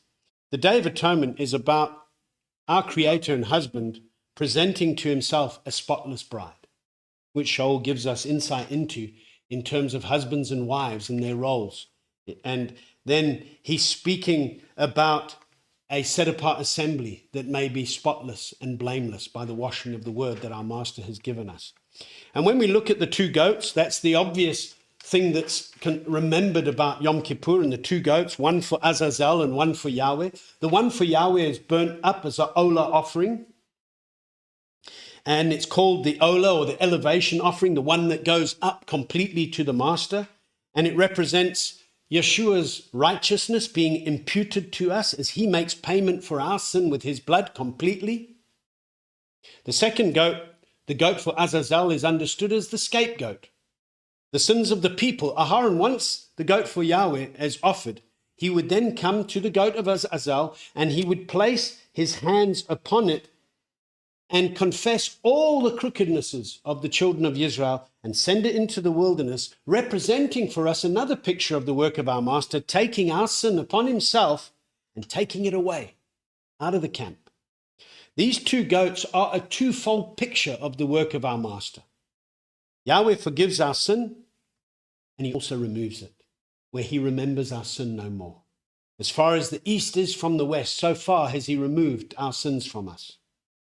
The sacrificial goat provides the covering for our sin. The scapegoat, that's the one that's offered up on the slaughter place. The scapegoat, the one that's sent into the wilderness, provides for us a removal of that sin that was covered and atoned for. And the ram of the offering of the ascending offering that's done of the ram atones again also this sacrifice for us as a substitutionary sacrifice that Messiah announces. It's also a picture of sin being defeated and Satan being sent into the wilderness and bound, unable to trouble the bride anymore, which will take place where he is bound for 1,000 years. We know that we're covered. We're covered by his blood. But what the Day of Atonement reminds us and signifies for us is a time of restoration, as I said, the reunion of the 2 houses, a reuniting of a groom and his bride, not half a bride, a complete bride, a ready bride, an established bride, And so we understand the powerful witness that we have, that what we take note of in terms of Yom Kippur is that the two goats that we see in Yom Kippur highlight the perfect work of covered, cleansed, removed. In Wayyiqra 16 verse 7, the Hebrew word for goats is sairim, and it's the plural of the word sair. Sair means male or goat, it means hairy or shaggy, and also has the meaning of satire or demon. The first time this word is used, sair, is to describe Esau being a hairy man. And it's in Bereshit 27 verse 11, Yaakov said to Rivka, his mother, "See, Esau, my brother, is a hairy sair man, and I am a smooth-skinned man." It's also It's also used in reference to the male goat that the brothers of Yosef dipped his robe in Bereshit 37 verse 31, when it says they took Yosef's robe, killed a male sair goat, and dipped the robe in the blood. And sair is used in reference here to the male goat, and the Hebrew word that's actually used for goat here is ez, which is also referred to as a young goat or a female goat. And it's from this account that we're able to see the shadow picture of the atonement of Yeshua Messiah, who would bring an atonement for us through his blood on Yom Kippur. And that Yosef is a wonderful shadow picture, and what he did for his brothers. When they meant it for harm, Yahweh intended it for good. And therefore we understand the shadow pictures of the blood and the goat that we see on Yom Kippur. Sair, as I said, also means demons, and it's translated as demons in Wayyiqra 17 verse 7, which we're going to read next, when it says, "Let them no longer slaughter their slaughterings to demons after whom they hoard. This is a law forever for them throughout their generations." It's also used to describe false and abominable worship that's done, and it was set up by Yarovam. Remember Yarovam, the first sovereign of the house of Israel, that chucked out the Levites, set up his own black-robed priests, did his own feasts like the feast of the Yehudim, and he did whatever he wanted. In 2 Chronicles 11 verse 15, it says, "He appointed for himself priests for the high places and for the goats, and the calf idols which he had made." Now the King James translates this as the devils, for the devils that he had made. And other translations have it as goat idols. And what we're able to see is this term represents for us that which is unacceptable and abominable, and that is what's removed. The Day of Atonement, Yom Kippur, is a day of separation, the sheep and the goats. Goats are often a picture in Scripture of stubbornness, rebellion, representing those who seek their own desires and whatever suits their own individual fleshly needs, rather than staying close together and do what the rest do, as pictured through what lambs do. Now, goat is a clean animal to eat, okay? But we see the pictures that we're able to get, even in nature, teaching us itself, that a goat being associated with Esau as the hairy man teaches us a separation of that which is of the flesh and that which is of the spirit. And those who walk after the flesh and those who walk after the spirit. And through the atoning work of our Master, we are now equipped to put to death the misdeeds of the flesh. As I said, a goat is a clean animal. And what we recognize today is the symbol of the goat, or the goat head, has been used for many centuries as something that represents wickedness, evil, and abominable worship. It's used in occultic practices as their symbol. And from historical writings, we're also able to see that goats, or more specifically he-goats, male goats, were worshipped in Mitzrayim. And coming from this false worship, the worship began of the mythical Pan. Pan was described, now Pan is not real, I say mythical, because in their description of their worship of Pan, Pan was described as half man, half goat. And this was birthed, and it came along with a whole host of imagery that was developed in corrupt worship, such as fauns, satyrs, dryads, whatever else. And you get this in movies today and kids' stories that are actually mythical creatures of corrupt worship. And later on, goats were also held with great regard and veneration by the Greeks and the Romans. Now, the goat for Azazel represents for us a removal. The Hebrew word Azazel actually means scapegoat, entire removal. It comes from Ez, which is female goat or young goat, and Azal, which is to evaporate, to go away, to be gone. And I like the picture because when something's evaporated, it's gone. So Azazel could be best described as the scapegoat or the goat that's gone. Now, when we understand this, it represents that perfect work of our master. The scapegoat has been far removed and has no longer effect on our lives, as pictured in the 7th millennium when Satan is bound for the 1,000 years and has no effect on people's lives. Other writings, such as the book of Chanuch, actually portray Azazel as the leader of the watchers. And the watchers in the book of Chanuch are the fallen messengers that corrupted themselves with the daughters of men, and they taught mankind the secrets of the heavens that would lead to more sin, such as weaponry, alchemy, cosmetics as a means of deception and trickery. And in the apocalypse of Abraham, Azazel is described as one of the birds that tried to disturb the covenant-making process as described in Bereshit 17.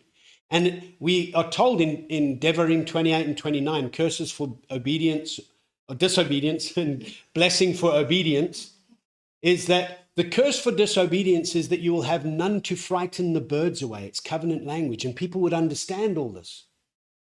So we do see the picture of Azazel representing for us that which will corrupt you if not removed.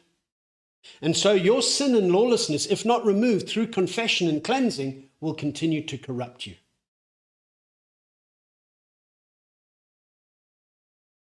Yechezkel 37 gives us a wonderful picture that is also understood as a parable lesson for us on that which will take place on Yom Kippur. I'm not going to go into it, but I encourage you to go read from verses 15 to 28 because we see wonderful shadow pictures. We actually see great pictures of that which we can recognize as an accomplishment of Yom Kippur when our Master comes. And the one is reconciliation, from being in a place of division to becoming one in unity of the Spirit, being redeemed from rebellion to obedience, being restored from being barren to being a fruitful bride, and being positioned from being in distress to entering into a rest. So I encourage you to go do that because that is ultimately covered and reunited, entering that rest. That's why our Sabbath keeping is so important. There remains a Sabbath keeping because yesterday we had the Sabbath of Sabbaths. Every Sabbath we do is a rehearsal of what we're working toward in that complete rest and unity that we have with our Master, where our cleansing is made complete in Him.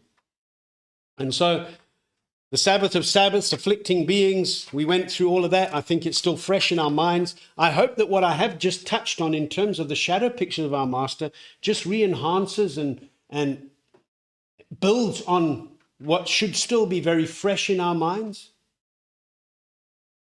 And as obedient rehearsals of the coming good matters, the one thing that we must learn is let's be obedient. Because that's as simple as it gets. Keeping the day of Yom Kippur as we should, where we lay aside the flesh, humble ourselves before our Master, ready to give an account, being washed in His presence by His blood, as He has given us garments of righteousness to put on, to cover us until He comes and we're changed in the twinkling of an eye. Then we see a powerful witness of what we have and what we must not let go of. Amen. I just want to read something here. Muachi family, the first 5 books of Moshe are definitely the foundation of our belief, but we should go through all the books from Bereshit to Chazon to show that there's no contradiction. There's definitely nothing wrong in going through all the books, including the second writings, in each cycle to avoid any possible confusion. Yehoshua is the Word, Genesis to Revelation, so the Word in its entirety is extremely important. We're not. I hope you didn't think that Carlene was saying that. We weren't saying that at all. She was saying, do not only start at the renewed writings. We have the privilege, yes, we have the privilege today that we have everything. What the emissaries witnessed of, put in writings for us, the revelations that were given, put in writings for us, to establish that which we can confirm through the Torah and the prophets. So we have it all. But what we have to understand is, sadly, there are many who have done away. And even the terminology Old Testament, New Testament is not really the right mindset to have. Because in all fairness, the New Testament's pretty old. You know, but when Yeshua it's, explained himself. but when Yeshua, what Colleen was highlighting, when Yeshua explained himself, he used the Torah and the prophets.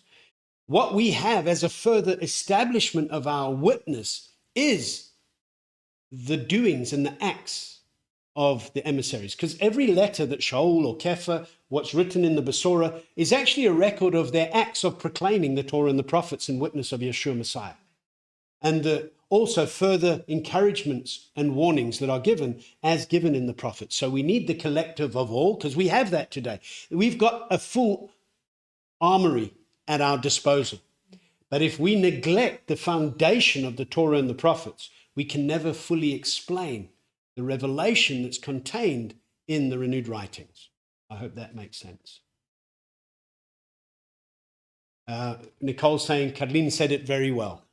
Ricardo just said he sent a WhatsApp. Yesterday, this is from Ricardo. He said, yesterday you mentioned about some people might debate because Messiah is continually in the most set apart place in the heavenly tabernacle. Should we ever eat? Something that I'm thinking about. Yahweh showed Moshe the pattern of the heavenly tabernacle, told him to make the dwelling place exactly as it is in the heaven. If the earthly tabernacle had the high priest enter into the most set apart place once a year on Yom Kippur as an exact copy of what is in the heavenly tabernacle, wouldn't Messiah enter the most set apart place in the heavenly tabernacle on Yom Kippur only? And the rest of the time he is seated as king on his throne. We know from the visions of some of the prophets that they saw Yahweh sitting on the throne, which wouldn't necessarily be on Yom Kippur. Okay, let me clarify. You're not 100% on point there.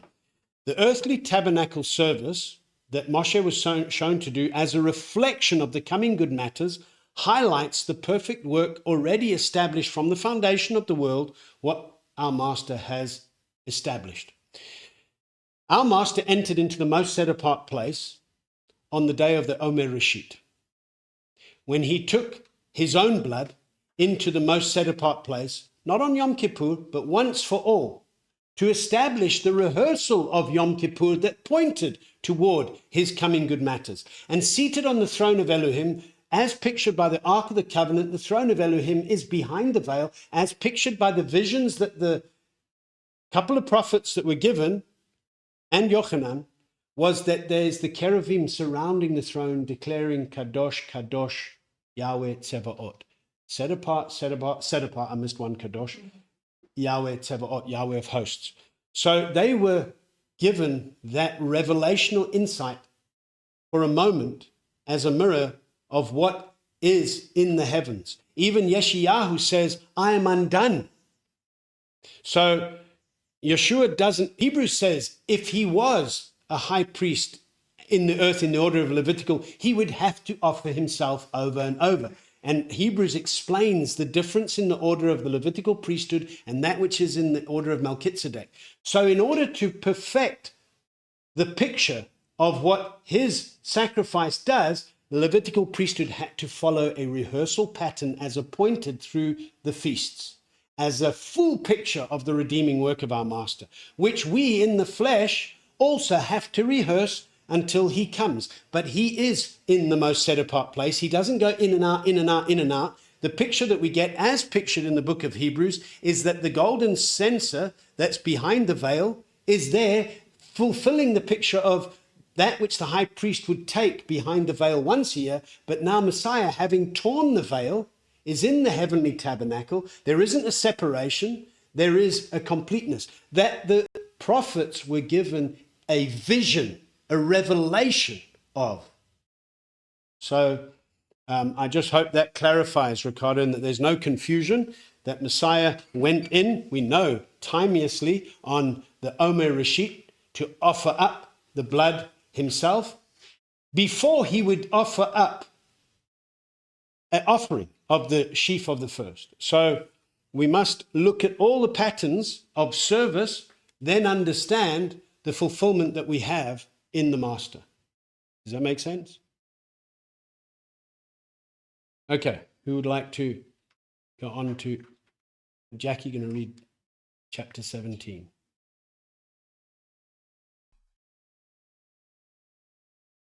And Yahweh spoke to Moshe, saying, Speak to Aharon, to his sons, and to all the children of Israel, and say to them, This is the word which Yahweh has commanded, saying, Any man from the house of Israel who slays a bull or a lamb or a goat in the camp, or who slays it outside the camp, and does not bring it to the door of the tent of appointment to bring an offering to Yahweh before the dwelling place of Yahweh, blood guilt is reckoned to that man. He has shed blood, and that man shall be cut off from among his people, in order that the children of Israel bring their slaughterings which they slaughtered in the open field. And they shall bring them to Yahweh at the door of the tent of appointment to the priest, to slaughter them as slaughterings of peace to Yahweh. And the priest shall sprinkle the blood on the slaughter place of Yahweh at the door of the tent of appointment, and shall burn the fat for a sweet fragrance to Yahweh. And let them no longer slaughter their slaughterings to demons, after whom they hoard. This is a law forever for them throughout their generations. And say to them, Any man of the house of Israel, or of the strangers who sojourn among you, who offers an ascending offering or slaughtering, and does not bring it to the door of the tent of appointment, to do it to Yahweh, that man shall be cut off from among his people. And any man of the house of Israel, or of the strangers who sojourn among you, who eats any blood, I shall set my face against that being who eats blood, and shall cut him off from among his people. For the life of the flesh is in the blood, and I have given it to you upon the slaughter place to make atonement for your lives, for it is the blood that makes atonement for the life. Therefore I said to the children of Israel, No being among you eats blood, nor does any stranger who sojourns among you eat blood. And any man from the children of Israel, or from the stranger who sojourn among you, who hunts and catches any beast or bird which is eaten, shall pour out its blood and cover it with dust. For it is the life of all flesh. Its blood is for its life.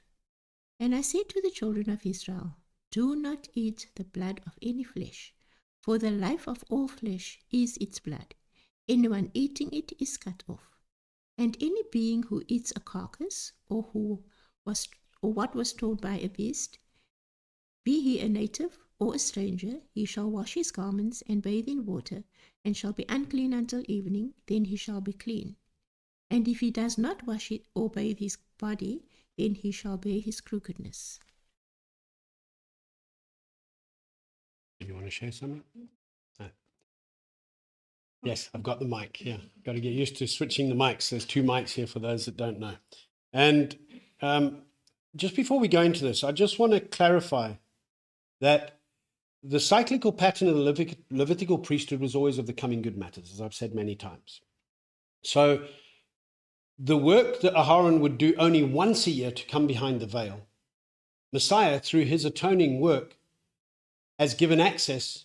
He's there continually, because through his flesh the veil was torn, so he now has opened the way for not only a once-a-year approach, but for all time he's interceding.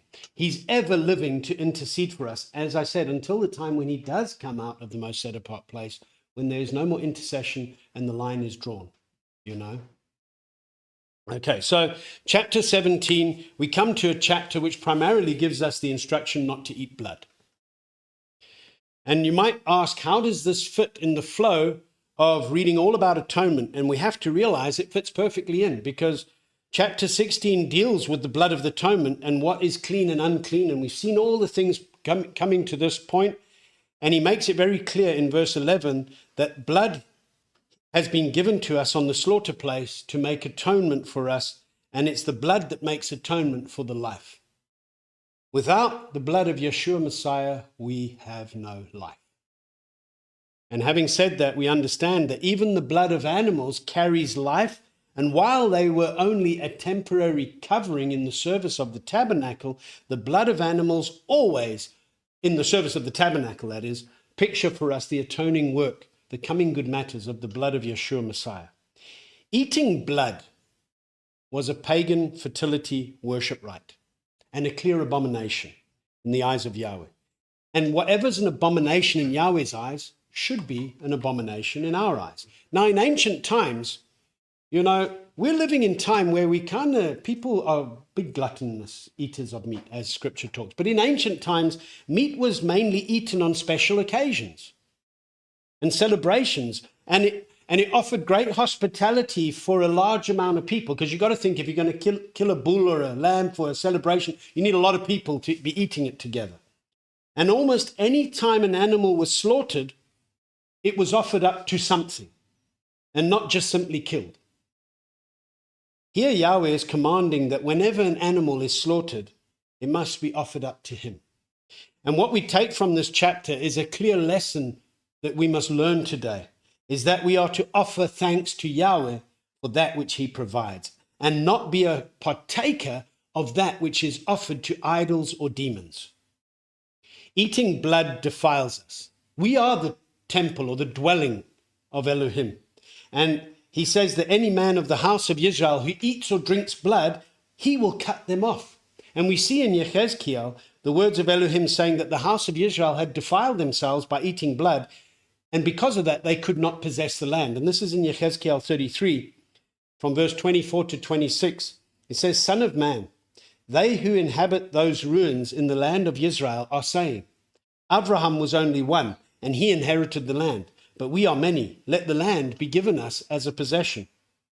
Therefore say to them, Thus said the Master Yahweh, you eat meat with blood, and you lift up your eyes toward your idols and shed blood. Should you then possess the land? You depend on your sword and you commit abominations, and each of you defiles his neighbor's wife. Should you then possess the land? The obvious answer is no, and he vomited them out, or he sent them out because of that. You know, eating blood contaminates our temple, and eating blood restricts the blessing of Yahweh from flowing fully in one's life. It can lead to spiritual death. It can also lead to physical illness and physical death. Choosing our own ways over his is a picture of eating blood in many ways. It's rebellion. A contaminated, a compromised life will keep one from having a genuine spiritual depth relationship and relationship with our master, you know. Contaminating one's life through the picture of eating blood, and I'll explain metaphorically what that means also, it can hinder us from properly celebrating the Sabbaths and feast days in a real way. Life is in the blood, and it belongs to Yahweh, and it's not ours to consume. That's what he's saying. Eating blood is basically saying to Yahweh, my life is my own and I'll do what I want with it. You know? And when we consider, I want to just share a passage. I'm going to put it up because it's from 16 to 31 in 1 Corinthians 10, because it's a good, I don't know if anybody would like to read that. Let me just get there. 1 Corinthians 10, verse 16 to 31, 16 to the end. Hopefully this will bring some clarity as to what we're going to share, what Nicole was asking earlier.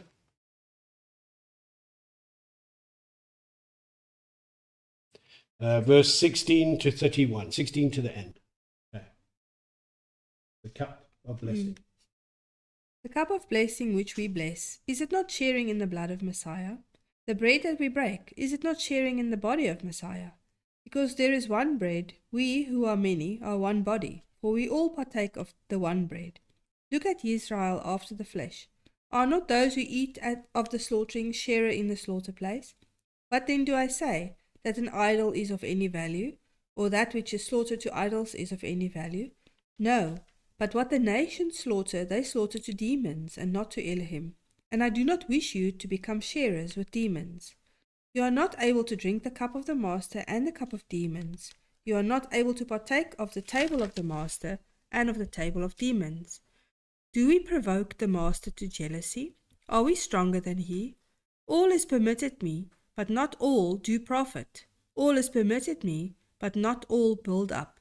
Let no one seek his own, but each one that of the other. You eat whatever is sold in the meat market, asking no questions because of conscience, for the earth belongs to Yahweh and all that fills it.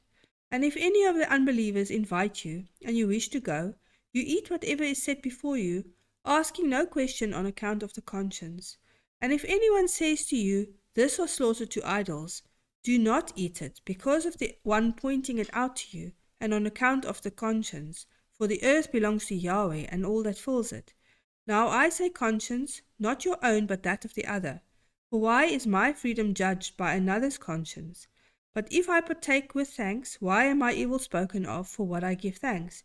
Therefore, whether you eat or drink, or whatever you do all to the esteem of Elohim. Cause no stumbling either to the Yehudim or to the Greeks or the assembly of Elohim, as I also please all men in all matters, not seeking my own advantage, but that of the many, that they might be saved. Okay, I really love highlighting this passage of scripture in terms of what we're reading in the Torah here, because what Shaul is basically saying here is that we cannot eat, which is to consume, ingest, or accept at the table of Elohim and at the table of demons. We can't be partakers of both. We can't partake of both the set-apart matters and profane, abominable matters. In partaking the Pesach meal, we share in the life-giving blood of Messiah, and therefore if we partake or engaging in other worldly festivals that are in a direct contrast to the life-giving truth of the Master, would simply be eating at the table of demons. To make it simpler, to answer your question, we cannot celebrate the Passover meal together and then go and partake in a Christmas lunch or dinner with others. We must not be found to be provoking the Master with jealousy, because that's exactly what is happening. And he is a jealous El.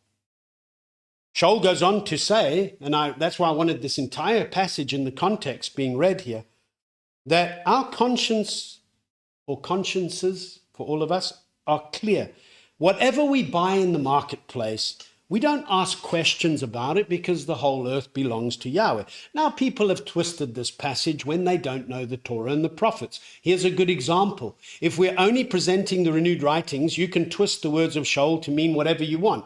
But when you understand the Torah and the prophets, we can explain these renewed writings perfectly in terms of Shaul teaching Torah and witnessing of Yeshua Messiah. This is not a license to eat what is not called or classed as food and unclean. But it's saying that when you go and buy food, because that which is unclean is not food, okay? So it has to be understood. Shaul is not permitting now for you to go and eat that which Wayyiqra 11 and Devarim 14 says you should not eat and is an abomination to you. He's saying that, listen, when you go to the shop and you buy food, which is what we can, a split hoof, chewing the cud, so we go and buy it. We don't ask questions. We don't have to worry where it comes from because everything in the earth is Yahweh's. However, when you are invited to a meal of an unbeliever and you sit down, you can eat, when it says eat whatever's presented to you, food, okay? Food, because unclean meats is not food, okay? But you can eat because there's no problem. If they put a nice steak or lamb stew or a chicken or something there before you, and even vegetables, nice veggie quiche before you, I'm just using some examples, you eat it but you give thanks to Yahweh. However, he's saying that if the person presenting this to you, the unbeliever, says that this was offered to idols, then you don't eat of it. Not because you can't, because he says all is permitted me. When Shaul says all is permitted me, it doesn't mean that he can eat everything that's abominable. He's saying all that is permitted me according to the Torah, I'm allowed to eat, my conscience is clear. You're not going to restrict me from giving thanks to Yahweh. However, it's not my conscience that I'm worried about now or concerned about. The reason I will not eat it is because you didn't acknowledge it's from Yahweh. So when he says it's offered up to idols, so they use a false deity or offer up to some other deity or mighty one, there is no mighty one, you say no. And obviously it's going to cause a bit of problems.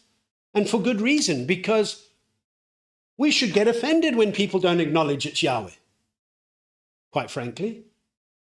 But yet today we all want to be politically correct.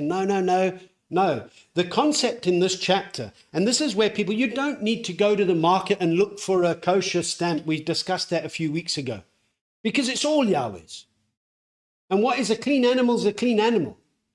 And at the marketplace is not sitting down at a table with somebody who's invited you to a meal. You're going, now Shaul's writing to the people in Corinth, and they would go to the Agora, which was the marketplace. And at that marketplace, there probably would be unclean things that the nations would be. But you go and you see, oh, that's not food. You buy what's clean, you take it. You're not saying, oh, you know, who stamped this one? Or, you know, oh, it's got a halal or a kosher stamp. No. You go by, you see that's clean food, you buy it. And you're fine. But you give thanks to Yahweh. But when you go and sit down with somebody and they say this is offered up, or we give thanks to whoever, but it's not Yahweh, then you stop and you say, I'm not going to eat this. So a good solution is whenever you go to somebody's house, you be the one giving thanks. It'll save a lot of possible pressures coming up, you know. And so I just wanted to highlight the simplicity of that. And so when it is slaughtered or offered up to an idol or a false deity, the one doing it isn't acknowledging the true provider. That's actually what's happening. And Shaul, in his letter, he sums up very clearly, whatever we do, eating or drinking, it must be to the esteem of Elohim, for he's given us life by the blood of Yeshua Messiah.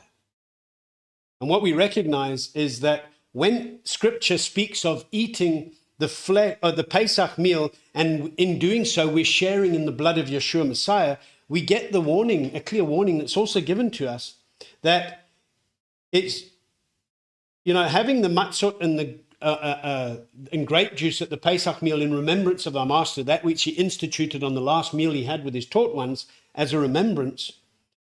We understand that's our partaking, while we're not literally drinking blood. That's where some of the people couldn't understand. Is he being a cannibal now? And they didn't understand the metaphor pictures of his work, of his life, death, and resurrection. So he was not literally saying you must drink his blood, because that would be strictly forbidden. But we are able to understand that we are not to be found eating blood on a metaphorical level when engaging in feasts that don't honor the Master, because that would be, even if they're not literally having blood, but going to a table of Christmas or Easter or Halloween or birthday parties, yes, that's like eating blood, metaphorically speaking, because at Pesach we don't eat blood and drink blood. We have the grape juice and the matzah. So we must understand the principle we must realize is that so many people today are actually eating blood to demons by their participation of pagan-rooted festivals. And we are to not be partakers with them in sharing at their table on such occasions. So besides the metaphorical pictures that we can clearly see based on our Master's words, what we must have as a remembrance of him, we also have to obey the literal command and don't eat blood, okay? You know, because it becomes a delicacy amongst the nations, and it should be an abomination to us.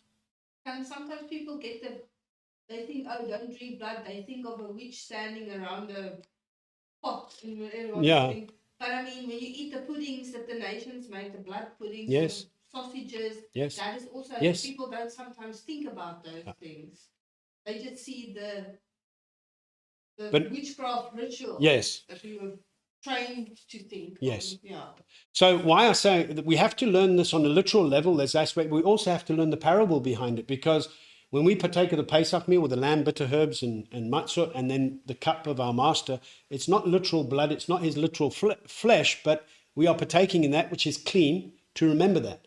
So to partake in a false feast table, because life is in the blood, so we proclaim the death once a year, but we're also proclaiming his life. So we're celebrating the life that we have abundantly in him. So to partake in a false festival would be to partake in blood offered to demons. Even having that meal with them, whatever, and most of the time, these horrible tables have things that are unclean anyway, you know, as their traditional practices come. You know, one thing that's very clear is that we must be a people that learn how to distinguish the set apart and the profane, the clean and the unclean, because we must be on guard against defiling ourselves with the participation of that which is abominable in Yahweh's eyes. And mixing, Yahweh doesn't tolerate, and neither should we. And that's the warning that's given to one of the assemblies in Chazon, tolerating Isabel, teaching the people to offer to idols. you know. So you cannot partake in traditional Christian, I'll be honest, traditional Christian festivities and then think that you can come to keep Yahweh's appointed times and think you're okay because you've rendered yourself unclean, as we were discussing what the question was earlier about being clean and unclean, you know.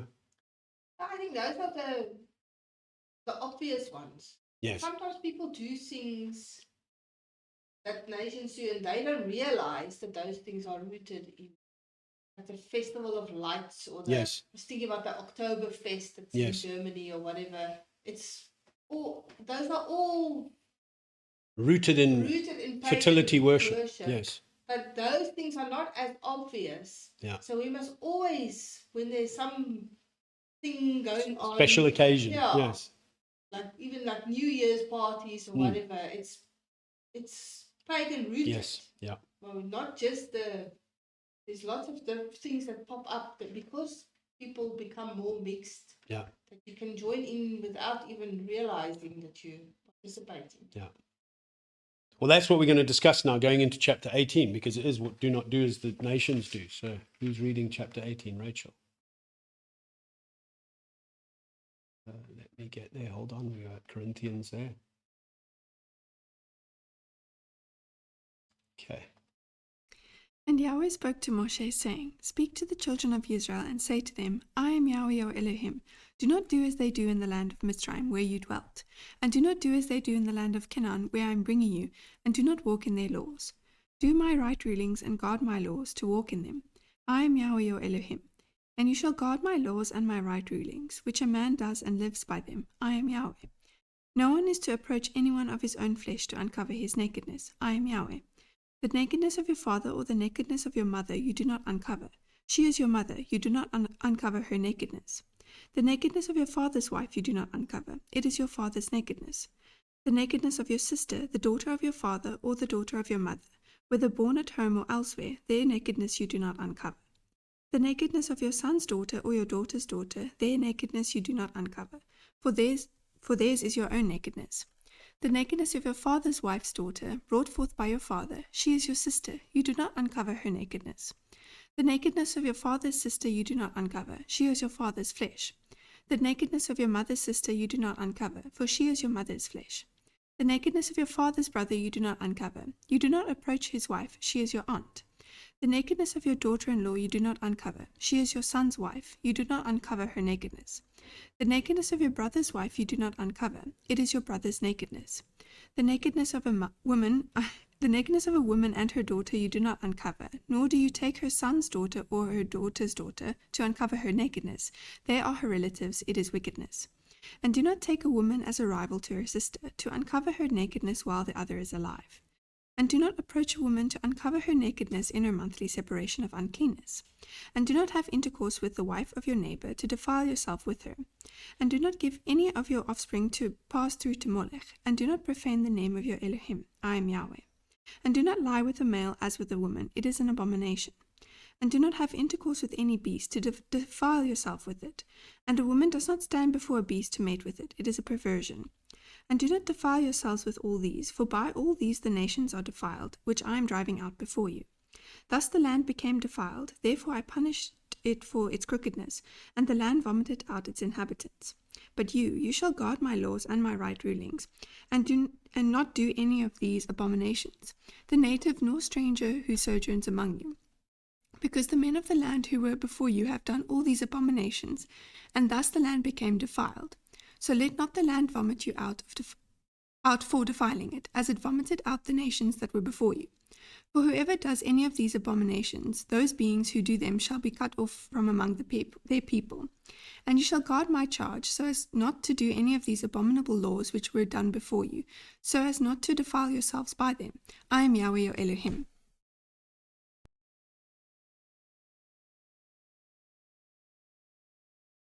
Okay, just Ma'achi family said, I heard and fully agree with what Colleen is saying and do support the structure given by Yahweh. All I'm encouraging us to do is to find time outside of Shabbat to try and give understanding on other books to avoid any possible misinterpretation. Okay, praise Yahweh. So flowing from what Colleen said just before we read this chapter is not doing what the world does.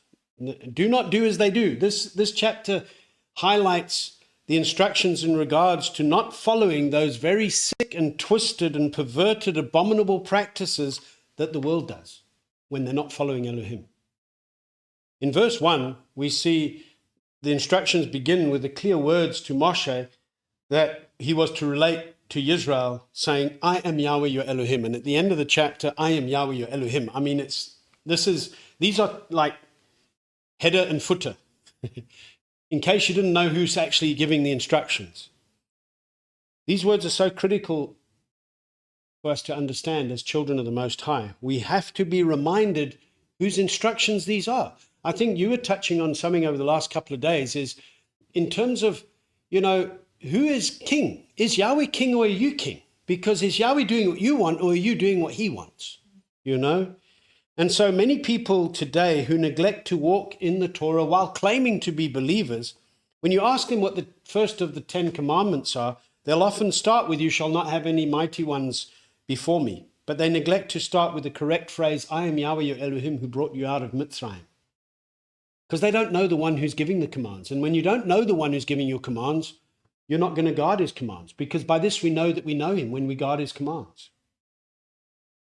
We are told here in this chapter, do not do as they do in Mitzrayim and do not do as they do in Canaan. And Kepha writes in his first letter to us that we are a set-apart nation, a royal priesthood, a chosen race. It's a passage I love quoting a lot. It says there that we should proclaim the praises of him who's called us out of darkness into his marvelous light. We were once not a people, but now we are the people of Elohim. Once we didn't obtain compassion, now we obtain compassion.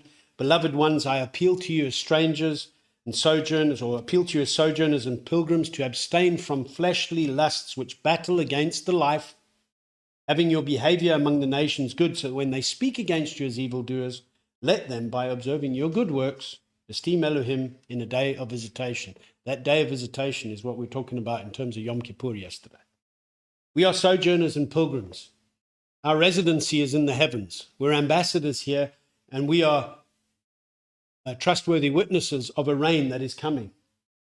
And therefore, we are to abstain from engaging in the fleshly lifestyles of the nations who are clearly foreigners to the covenants of promise. Now, once we were foreigners to these covenants, and we once did as we are now not to do. And there's a twofold instruction given here. Don't do as they did in Mitzrayim, that's where they'd just been delivered from, and don't do in Canaan where you're going toward. This is a clear instruction that's given to them during their wilderness journey, being conditioned of being a people that are always on guard on doing what Yahweh has required for his set-apart bride. We've come out of a system of inherited lies, false traditions, false feasts, lies and traditions that burdened us with fleshly workings and a selfish form of living with worship practices and customs that are corrupt. And these we must not be found doing at all anymore.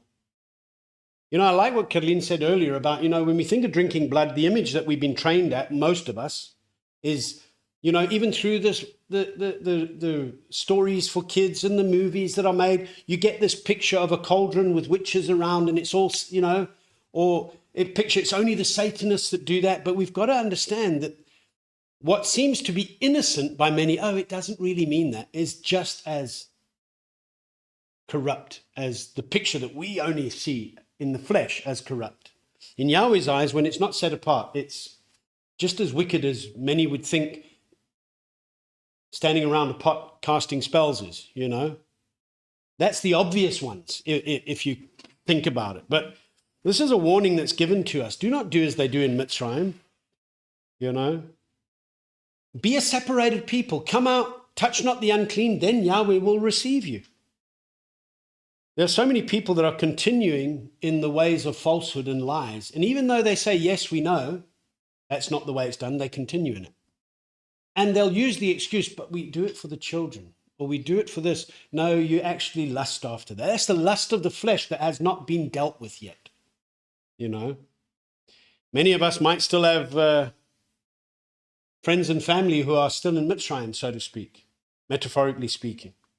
And you know, there's a saying of the world that when in Rome, do as the Romans do. That's not scriptural at all. Because we're in this world and we don't do as the world does. Don't do what they do in Canaan. He was warning us to not let go of the instructions of Yahweh wherever you put your foot.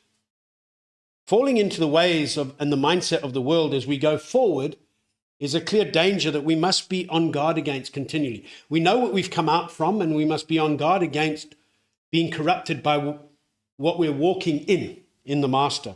One of the things that we recognize when we walk in the Master and grow in set apartness, as Scripture says, the things of this world grow strangely dim. You know, things that we used to find great pleasure in, but realize it's an abomination and we don't want anything to do with it. It's such an abomination, we first have to reject it, and eventually it's like, I don't even think about that anymore. I'm not even going to go even explore that, you know.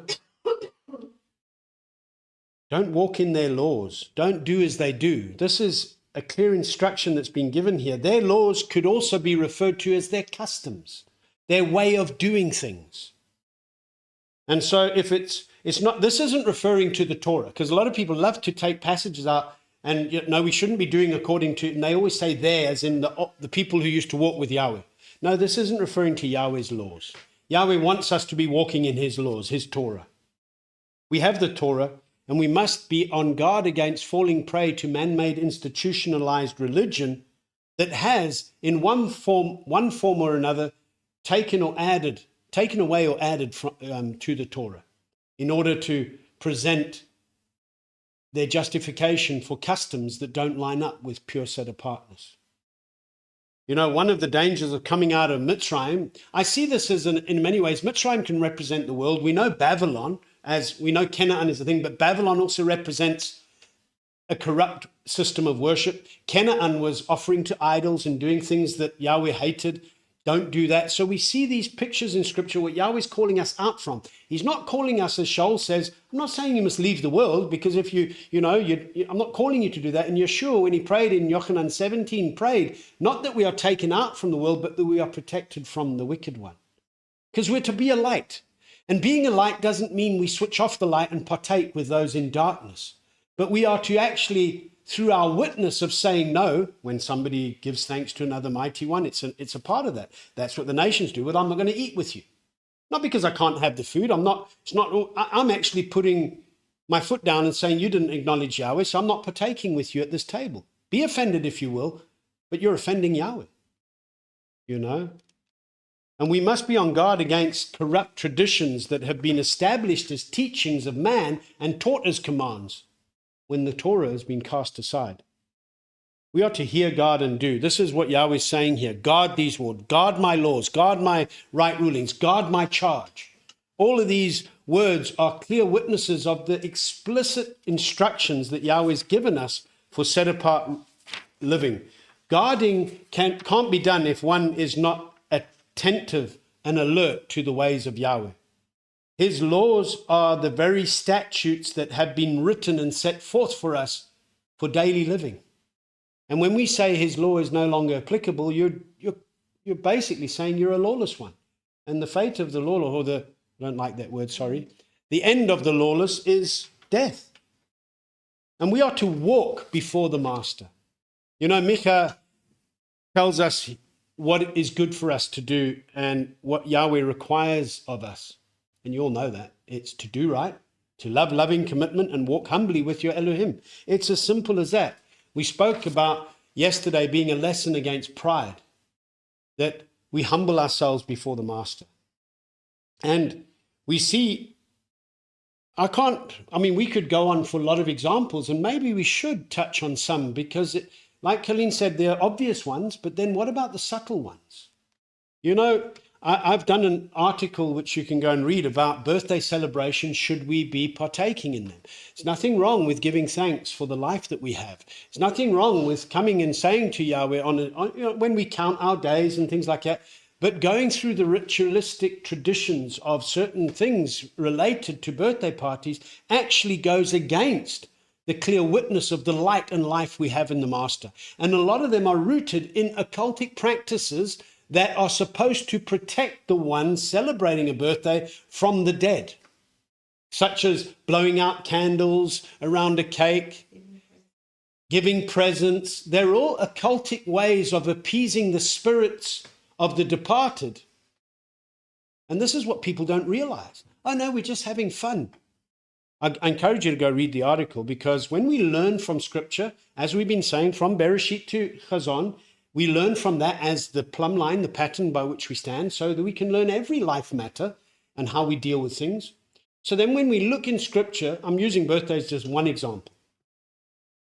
There's only 3 birthdays in Scripture, and we can learn from them. Okay? Do we all know which they are? The one we know in Eov, and the language that's given when his children would have a celebration on their day. It's a reference to when they would have and Eov would be offering up slaughterings to Yahweh and praying for his children that are doing abominable things. The other one we see is when the wicked King Herod was having a birthday party and they ended up beheading Yochanan the Immerser. The other one? Huh? Sorry? Where's the other one? The other one is Pharaoh's birthday, when the baker's head was chopped off and the cupbearer was restored to his position. So 3 birthdays in Scripture. Pharaoh, Eov and his children, what they were doing, and remember his children were struck to death, and Herod. And all 3 examples show us clear examples of what should not be done. I encourage you to go read a bit more in the lesson there. I think people get offended and thinking, why can't I say? I'm not saying you can't give thanks and praise Yahweh for life, but it's the customary ways in which people have been brought up that make children look forward to this day with the customs that have been now established as sugarcoating things of pagan-rooted worship rites of fertility and appeasing the departed spirits from corrupting you. That's what it's centered around. And people don't see, they see this harmless thing, but actually setting their children up to grow up expecting something in the customary manner that's rooted in falsehood all their lives, and not stripping away the ability to give thanks to Yahweh every single day for our life. I mean, weddings, funerals, going to church buildings, going to monuments, going to the arena that was dedicated by sacrificing bulls to the ancestors. All of that, you go in there. I mean, if you go and travel the world, you go to all the fancy cathedrals and stuff, you're giving your money to that temple that was dedicated to other mighty ones. Yeah. There's lots of things people do without thinking, stepping into a pagan place. Yeah, we shouldn't be going into an idol's place. Shaul says, if I don't want to, my brother that's new on this walk, if he sees me in an idol's place and, I'm actually being a stumbling block to him. So the best way is to stay away from things that we know are obvious. I mean, it doesn't mean we go out of the world, but we're certainly not going to go into a designated worship center that's not to Yahweh. I mean, that's the best way to put it, Nicole's saying, how are we supposed to go about birthdays? I remember the days of my children, but don't celebrate like the world does. I encourage you to read the article on our site under the articles. As I said, we're not against saying thanks to Yahweh. And you know what? Sometimes you want to go in your coffee shop and you have a nice coffee and something to eat, and but we're not. What I'm saying is that the customary way of focusing so much on a birthday party and its customary manners is actually doing what the world does. She just says, I don't invite family to celebrate with us. We keep the day very small and humble. As I said, we count our days, we give thanks, but I think the emphasis is on the traditions that are held, that we should be on guard against, because what we also taught our children when we came on this walk and they were still very young was that the focus shouldn't be the birthday, because children focus on their birthday. We, like our master as a father who knows how to give us good gifts, then we, as wicked, how much more, how much more, when we can give our children, how much more the Father gives us. That's what Yeshua reminds us of. So we're not restricted to a birthday to give a present. Yes, the blowing out of candles is we are supposed to let our light shine, not put out our light. But these were ancient rituals to protect the one, because it was the celebration of life. So to protect the one that is celebrating the life from actually being affected by the departed, you would blow out candles and you would stand in a circle and sing customary chants, like they get happy birthday. I mean, even the word happy is rooted in occultic worship of a Sanskrit deity called Happy, a fertility-breasted deity that they worship. So a many-breasted fertility deity. Maybe that's a okay. So I mean, I'm not going to go into details of all the occultic things and looking at the demons of things, because I don't want to look at all the demonic things. I want to stay pure with Yahweh. And a lot of the things, when we look at the plumb line of Yahweh and we see what the world does, we say, but that's not in Yahweh's word. And this is what we need to learn to distinguish, Righteousness equals obedience. Obedience equals love. And this is what we have been given in our master. Then, look, I'm not going to go in depth into every relational thing that Yahweh is highlighting here, but from verse 6 to 30, he's setting forth clearly what is not permitted in terms of, this isn't, the uncovering of one's skirt is a euphemism that's given here for sexual relations, okay? Because this isn't saying that a grandparent's not allowed to change their grandchild's nappy, okay? Although we are encouraging you not to be lifting anybody's skirts, what this chapter is highlighting here is what the nations were doing. In ancient times, the nations allowed various incestuous unions. The Roman Empire even declared it lawful to be doing all these interfamily things between a brother and a sister. It was common in Mitzrayim, particularly in royal families, to keep it in the family. The Greeks approved of wedlock of a half sister. So they get a bit further away, but they also gave approval, legislation about this is okay. Marriage with a mother, sister, daughter was recommended by the Persians and was consecrated by mythical traditions, such as a pagan feast of Ishtar or Easter, where Semiramis, known as Ishtar, Astarte or Ishtar or Easter, she was the mother wife of Nimrod. So she married her son, okay? And that's the occultic root of Easter, Christmas, Halloween. Sun worship of Christianity is rooted in incestuous relationships. I mean, we need to understand how sick this is to Yahweh. The Torah states very clearly for us that sexual relations with a close relative within or outside of marriage was prohibited. We understand very clearly that Reuben lost his birthright when he took his father's concubine.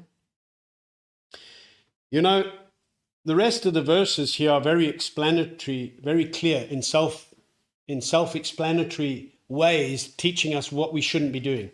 I mean, I remember years ago when somebody read this for the first time and they stopped it, don't uncover your mother-in-law, he went, ooh, he was shocked, and he thought, okay, it was the first time he read it. But I mean, these things should shock us. But what does the world present today as entertainment through all the soapies? It's exactly what the nations do. So the nations are doing this, but Yahweh's saying, don't do what the nations do. There's lots of cultures that have terrible practices that are acceptable today. Yes. Which we don't agree with. No. Just because, that's what he says, just because the nations say it's okay doesn't make it okay. Yeah. Our country has laws that are legal, which is still not okay. Yes. When Yahweh created Adam and Chava, there was certainly a time when we had to populate the earth as mankind. So, but when Reuben committed a sin by laying with Bilhah, his father's concubine, this highlights the further ban that Yahweh places on incest, and between a wife of one's father who was not your mother. I mean, the nations did whatever they wanted.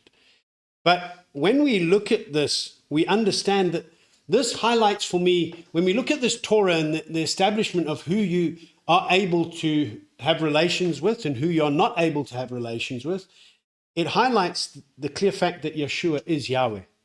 And why I say this is simply for the fact that what these verses clearly decree for us. You know, a son is not allowed to take the father's wife for himself. Now, we know that Yisrael is the lamb's wife, as given to us in Chazon 21 verse 9. It says, one of the 7 messengers who held the 7 bowls filled with the 7 last plagues came to me and spoke with me, saying, come, I shall show you the bride, the lamb's wife. Having said that, we know Yeshua, Messiah, is the lamb. Yochanan saw Yeshua coming toward him, and he said, see, the Lamb of Elohim that takes away the sin of the world. Yahweh in Yeshayahu is clearly described to us as Yisrael's husband, where he says in chapter 54, verse 5, for your maker is your husband, Yahweh of hosts is his name, and the set-apart one of Yisrael is your redeemer. He is called the Elohim of all the earth. Hosea reminds us, it's a wonderful picture of calling Ephraim, the scattered house of Israel, back, who were once not a people, but now will have fine compassion with the master. It says in chapter 2, verse 16, it shall be in that day, declares Yahweh, that you will call me my husband and no longer call me my Baal. So Yeshua Messiah is the bridegroom. He's our husband who's coming for a ready and prepared bride. And when we see this clear verse in Wayyiqra, a son is not permitted to take his father's wife, it shows that Yeshua has to be Yahweh. Because there's only one bridegroom, there's one bride, one wedding.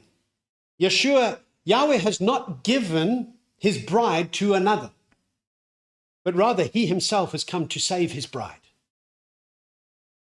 The rest of the verses, as I said, are very self-explanatory, a reminder of just how sick and twisted the world is still today, and even how the world is making it lawful to, as they were doing it in ancient Rome. So don't get surprised when you see these kind of relations being legally recognized. In fact, we see even in many churches today where they allow and accept homosexuality within their congregations and even have such people leading them. Don't do the way the world does. And then we come to a section that I think is very important to understand. Don't pass your children through to Molech. Molech was the deity that was worshipped by the Ammonites and Phoenicians. Now again, Molech is not real, but it was a fabrication of worship in occultic practices by the Phoenicians and Ammonites, and they would sacrifice their babies in a ritual fertility worship by putting their live babies in a fire to Molech. Bronze statues were made that depicted Molech with his hands opening a platform with a fire behind, where they would place their infants on this and let their infants be burnt alive in order for the land to bring fertility. How sick is that?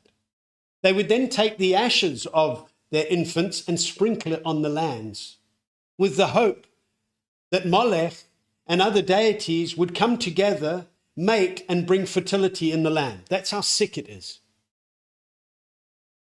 Now, before the Israelites entered into the land, Megiddo served as a very prominent high place where Canaanites worshipped their fertility deities on the high places. Archaeologists even uncovered a large platform where these occultic practices occurred. They believed that the rains and the fertile soil of the coast came from a deity named Baal, which means husband, lord, or master. And so when we don't do what the world does, we don't call Yahweh the Lord, because that would be breaking this Torah portion. Archaeologists, as I said, uncovered these things, and according to their beliefs, Baal lived in the underworld during the dry winter season.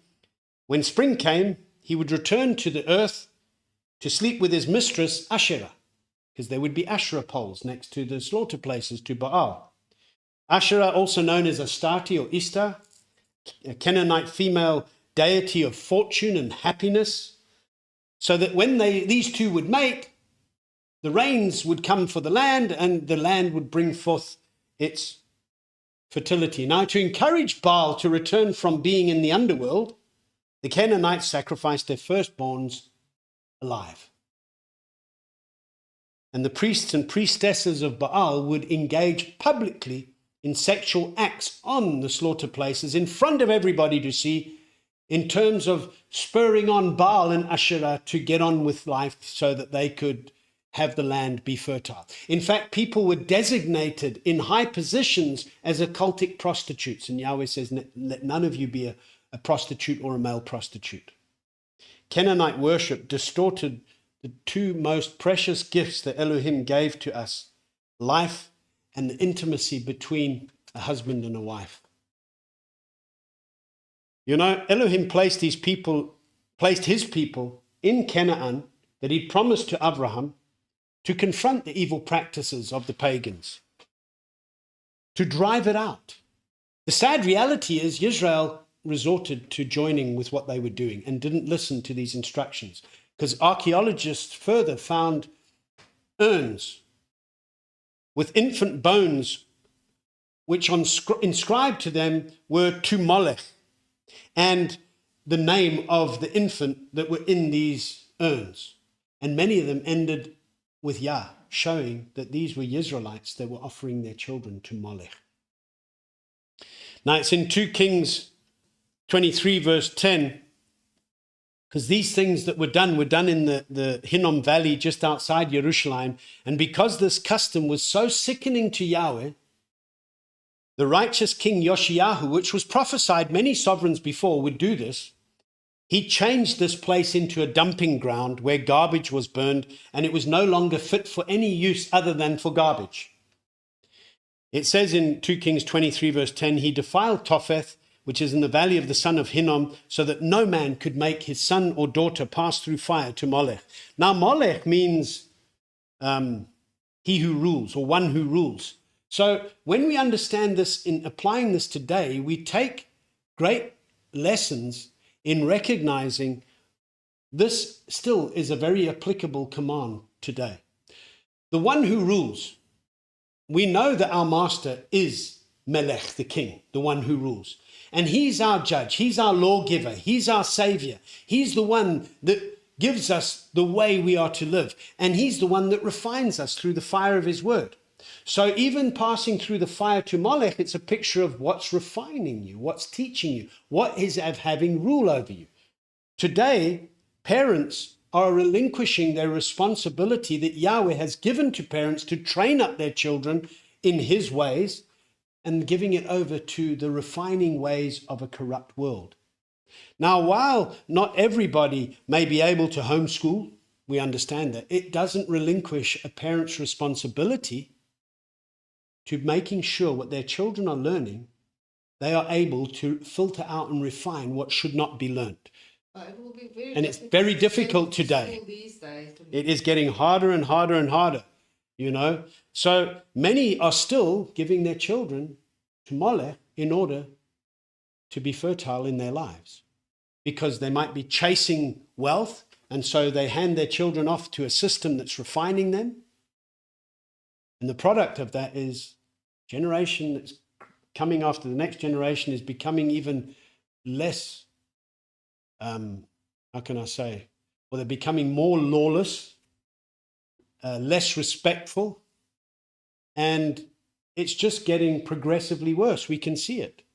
And according to the customs of the world, the restriction on discipline gets less and less and less and less. This is the spirit of Molech that continues to allow this to happen, presenting it as, oh, it's your life, do what you want, because that's a fertility rite of corrupt worship that actually is an abomination in the face of Yahweh and submitting to Yahweh's ways. Ricardo's saying dry winter season. Wouldn't summer be a dry season? I mean, most rains take place in winter. Ricardo, I remind you now that you're no longer in the Cape where we have winter rain. You are now in Limpopo where you will have summer rain.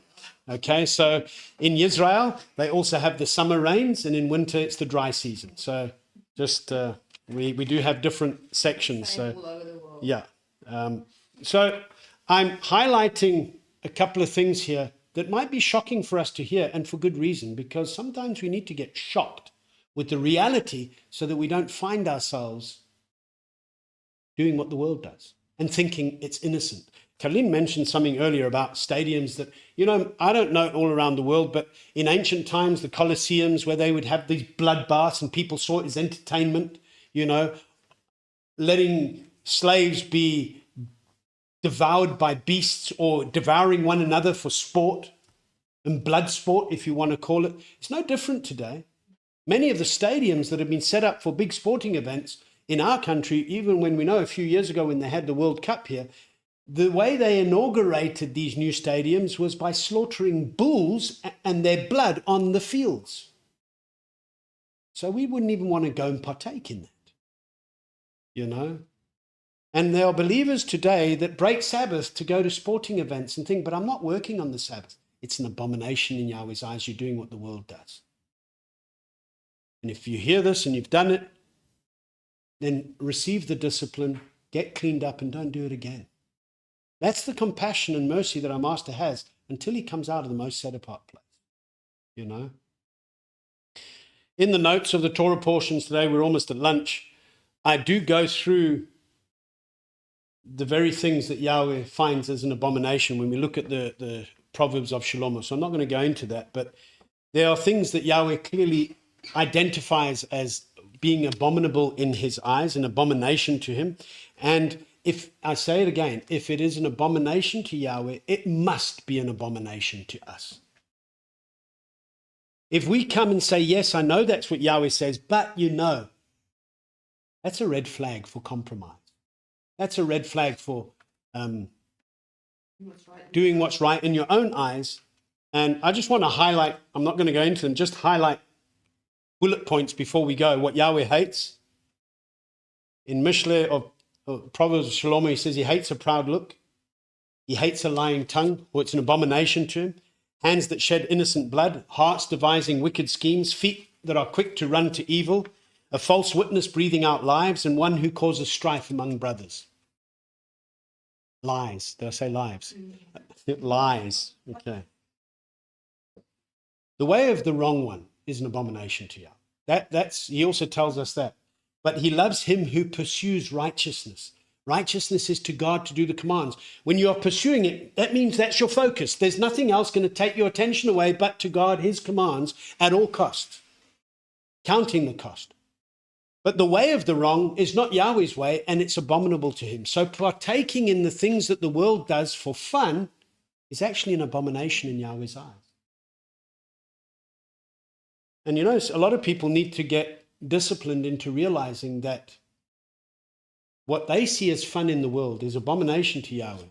And what the world sees as fun to Yahweh, I'm just saying it, a rejoicing thing of keeping Yahweh's feasts, his commands, is an abomination to the world. But we see it as a joy. Obeying Yahweh is fun for us. I mean, it must be. And it must be a delight to us when we delight in him, And sadly, most people that claim to be walking in Yahweh are delighting themselves in things that Yahweh does not delight in. No abominations are allowed. That's the bottom line. I am Yahweh your Elohim. This phrase, I am Yahweh your Elohim, is written in the Hebrew text. This exact phrase in the scriptures, I am Yahweh your Elohim, is written in three constructs. One is Ani Yahweh Elohechem. The other is Vanuchi Yahweh Elohecha. The other is Ani Yahweh Elohecha. Now, three different forms. And while there are other expressions of I am Yahweh, not your Elohim, or I am your Elohim around, these specific three forms that translate as I am Yahweh your Elohim is seen 42 times in 41 verses in Scripture. And I like that because it teaches us our journey with the Master. 42 stops in in the wilderness journey or departure points and 42 generations from Avram to Messiah. If we want to stay in covenant with our master, we must know who he is. We must know the one who's delivered us. And the one who delivered us will make our work complete as we continue to acknowledge that he is Yahweh and it's him alone that we serve. As Yahushua would say, as for me and my house, we serve Yahweh. And that should be our declaration. Amen.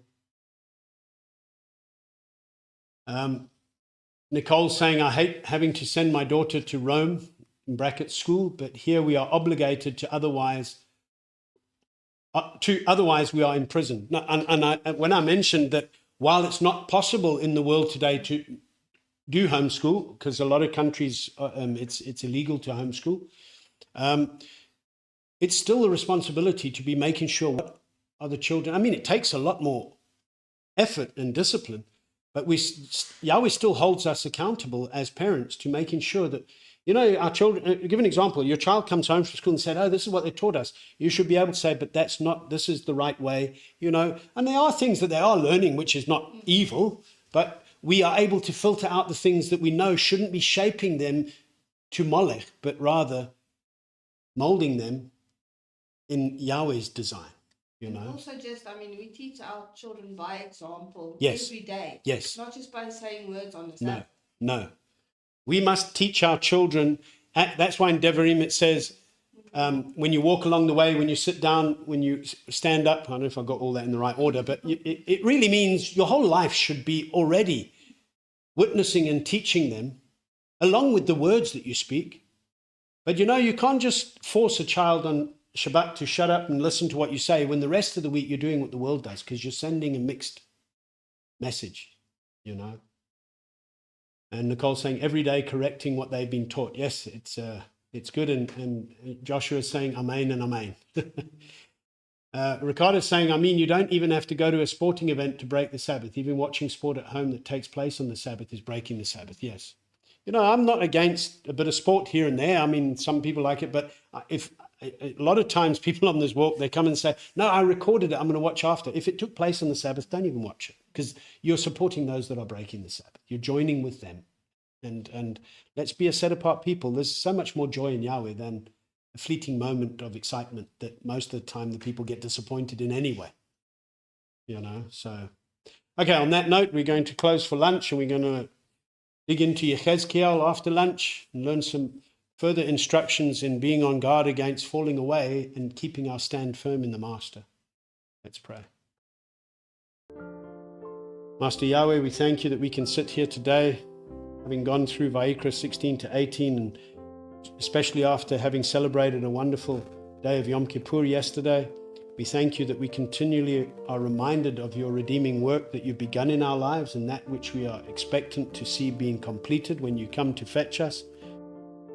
And in doing so, we're reminded to not do as the world does, and not do as what we used to do when we were not of you, because now we are of you, and we must do that which you have commanded and instructed us to do in set apartness and truth, to the esteem and praise of your name and your name alone. We thank you that we can come to your table every Shabbat, in every home that's joined together here in the unity of your Spirit by your design. I pray your blessing on each table that is coming, as pictured through the showbread table, to partake in a meal on Shabbat, celebrating your provision, that you're our provider. We don't look to the world's ways of fertility, for you are our provider. And we look to you and call upon you, and whatever we do to your esteem and praise, and we give you thanks for the provision, for the meal that we can partake in and share. And we thank you, Master Yahweh, for your love and protection and your life over us, your blood that covers, cleanses, and separates us as a people for a possession. We bless you and praise you in the name of Yeshua, our Messiah. Amen and amen.